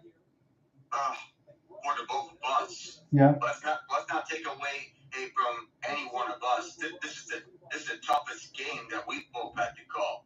All we wanted to see was some pushback from the Leafs, but I want to be honest with you, gentlemen. Am I allowed to say that I'm disappointed even though I'm not a Leafs fan? It's fair to say. What do you think, Okay, Ian? I gotta be real with you guys. Yeah. I don't know. Okay. I am a Kansas City Chiefs fan. Sure. There was a time where I thought I was going to stop being a fan, but I stopped going to the games. And those were the Matt Castle years. Okay. I say Matt Castle, and you guys pretty much get a picture of what those years look like. Sure. That lasted for 4 years, right? And I was a kid, so I didn't understand how the ebbs and flows of sports franchises worked. Those 4 years felt... I thought they were the worst years I'd ever had as a sports fan, including us getting blown out by the Ravens in the wild card game. This is...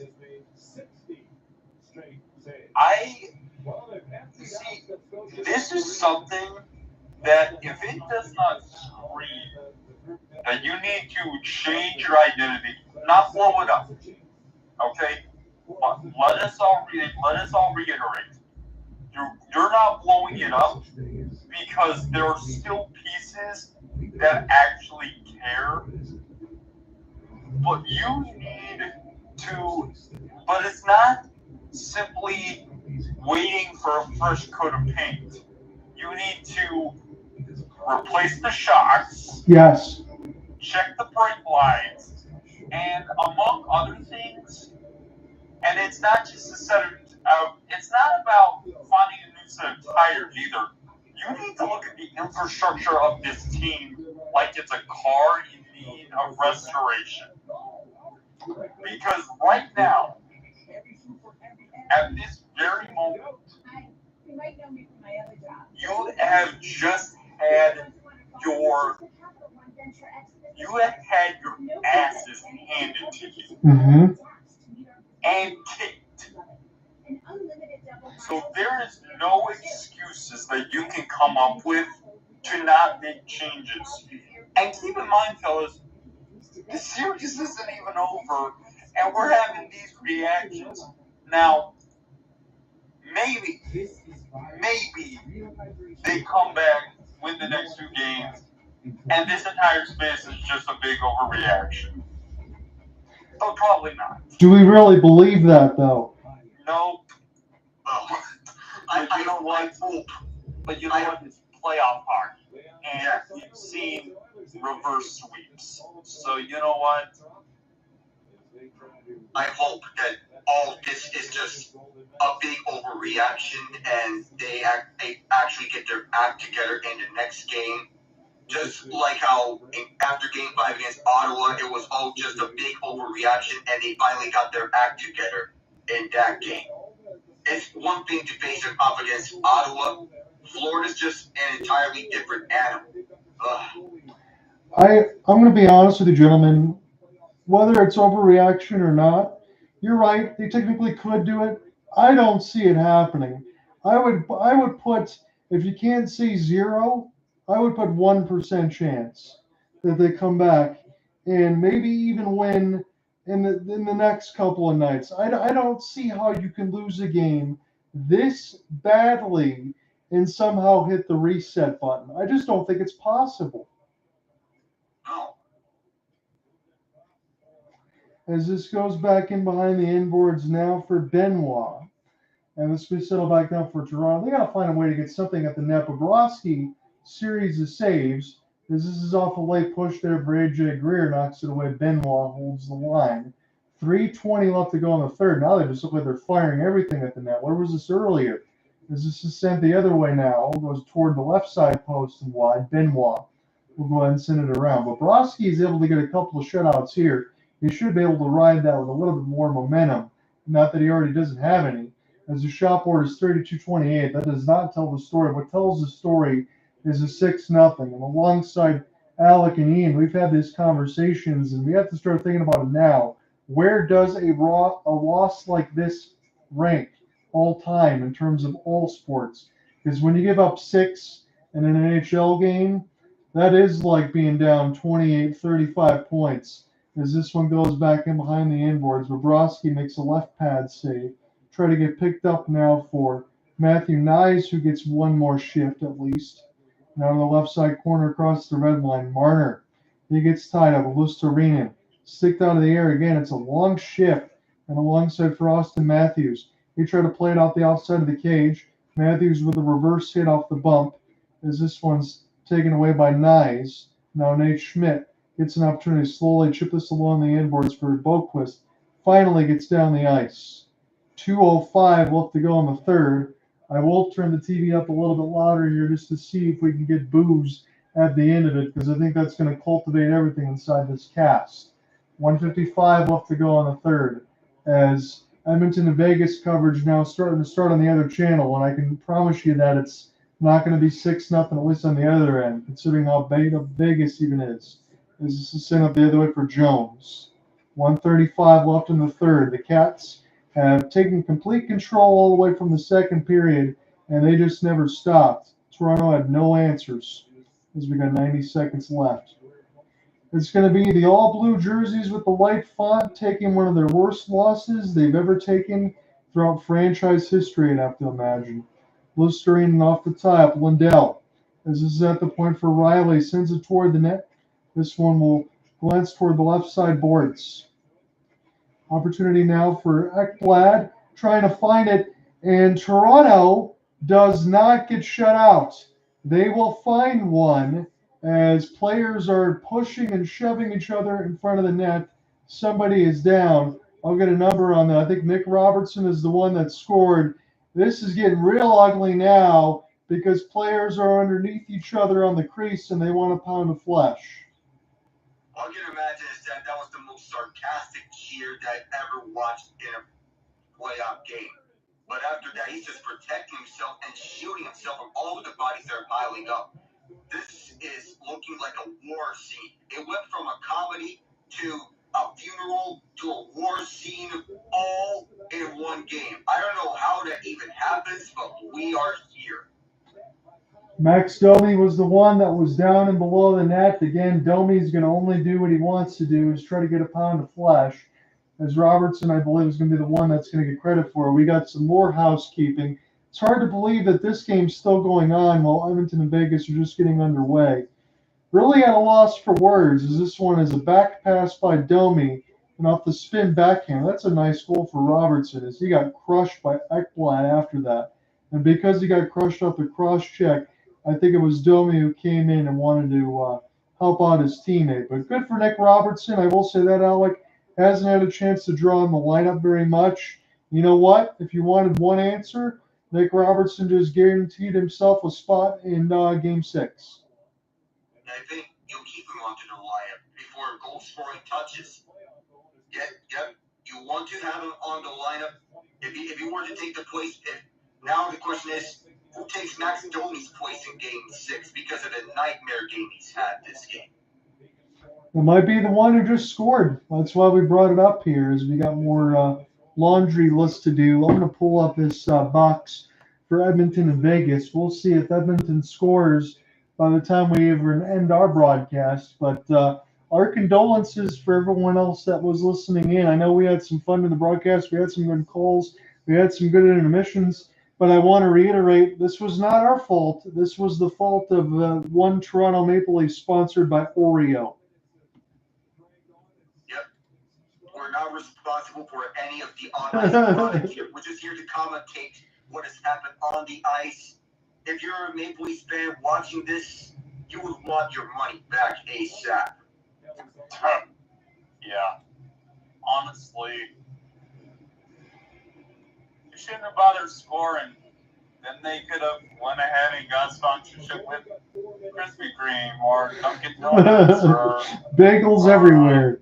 I don't know. Someone from Canada tell me what's the popular donut spot in Canada? Well, I was gonna say Tim Hortons probably can't afford to give them any more money. Oh, that's true.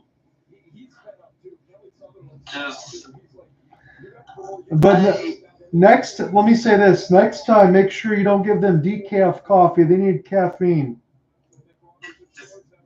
To get up and awake, I guess. They just need to. What they need to do is just study what went wrong in these last 3 games and focus here. Hit the mental reset button. But just get something out of this game. Take that goal as you will, and then just burn the rest of the tapes. Well, you can keep the Nylander breakaway, but make sure that he elevates it next time around. I want to ask you this because I know we're not going to have a long post game considering what the scoreline is, but just objectively, you look in that locker room, and Craig Berube can say whatever he wants, and he's well respected. He's won a Stanley Cup, St. Louis Blues. I get all that, and he knows it well. But Alec, I would throw this out there to you too. Craig Berube, I could go in there. He wouldn't even have to say a damn thing. It's about everybody else in that locker room. You better show your pride when you go to Sunrise, because if you're not doing that, there is no excuse for you to even be playing hockey. Yeah, Max Drews, even though he played a stinker in Game 5 against Indiana, I know we didn't get to that. Even though he said that if you're not willing to show up, don't even bother showing up to work. I mean, I don't know. As a coach, here we go. What can you even say? I thought Benoit in the mix of some of his other guys want to get some fists at the end of it. Matt Murray's even coming out of his goal craze. Alec, Steven Lorentz now all tied up. This is going to get ugly. They were going to cut away from the game for the moment, but they can't, as we're getting a little bit of a wrestling match. Even at the end of the game, they all had to be separated from one another. Jonah Gadjevich is upset. And even Matt Murray wanted to get into it. Steven Lorentz got pulled down, a former Florida Panther. Someone just knocked his helmet off. Yes. Well, someone just knocked AJ Greer's helmet off.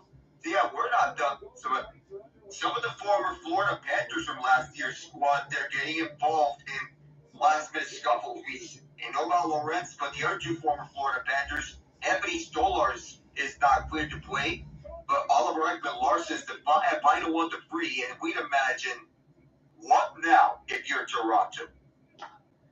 It really is all about them at this point, and I mean that as the players on the ice. No amount of coaching is going to change some things in this Game 6 from a couple of nights. Here's the worst part about all of it in the 6-1 demolishing. They had 2 nights to prepare for this. They had an extra day off. That's what's worse about it. You have an extra day off, and you coming back onto your home ice. How are you this unprepared for a pivotal Game 5? I don't know. But honestly, now that I think about it, fellas, I've watched Steve Dingle rip that team. I've watched Tree rip that team. Mm-hmm. I've watched professionals rip this team. What? I don't know if there is a collective level of anger that can be put, and I mean hot-tempered anger. There is certainly enough room to give the cold, silent stare of death. But I can't think of what anyone could possibly say to talk about how the Leafs just quit. Yeah, before I close out here, Ian, to your point, I'll say this, because we've had those volcanic hot takes that have been needed when teams need to be ripped. We've had the silent treatments when, they haven't shown up. But really, there's no energy left in a performance like that to rip somebody, because it's not even worth doing because they were just lifeless on the ice. Just no guts at all. After that, this was easily the worst game we've covered. Yeah. By a landslide, right? Easily. By a landslide. All right, Alec, I know we're going to have some fun tomorrow. I'm going to say go Canes. Again, I put for the side of my house, I put Washington in lowercase letters. You let me know if I need to do anything else as far as be able to get the Hurricanes to the ECF. I know we're going to have a fun one tomorrow. It's going to be a heck of a lot more competitive. I hope you join us. Get a good rest, gentlemen. I'll talk to you soon. Absolutely. Peace out.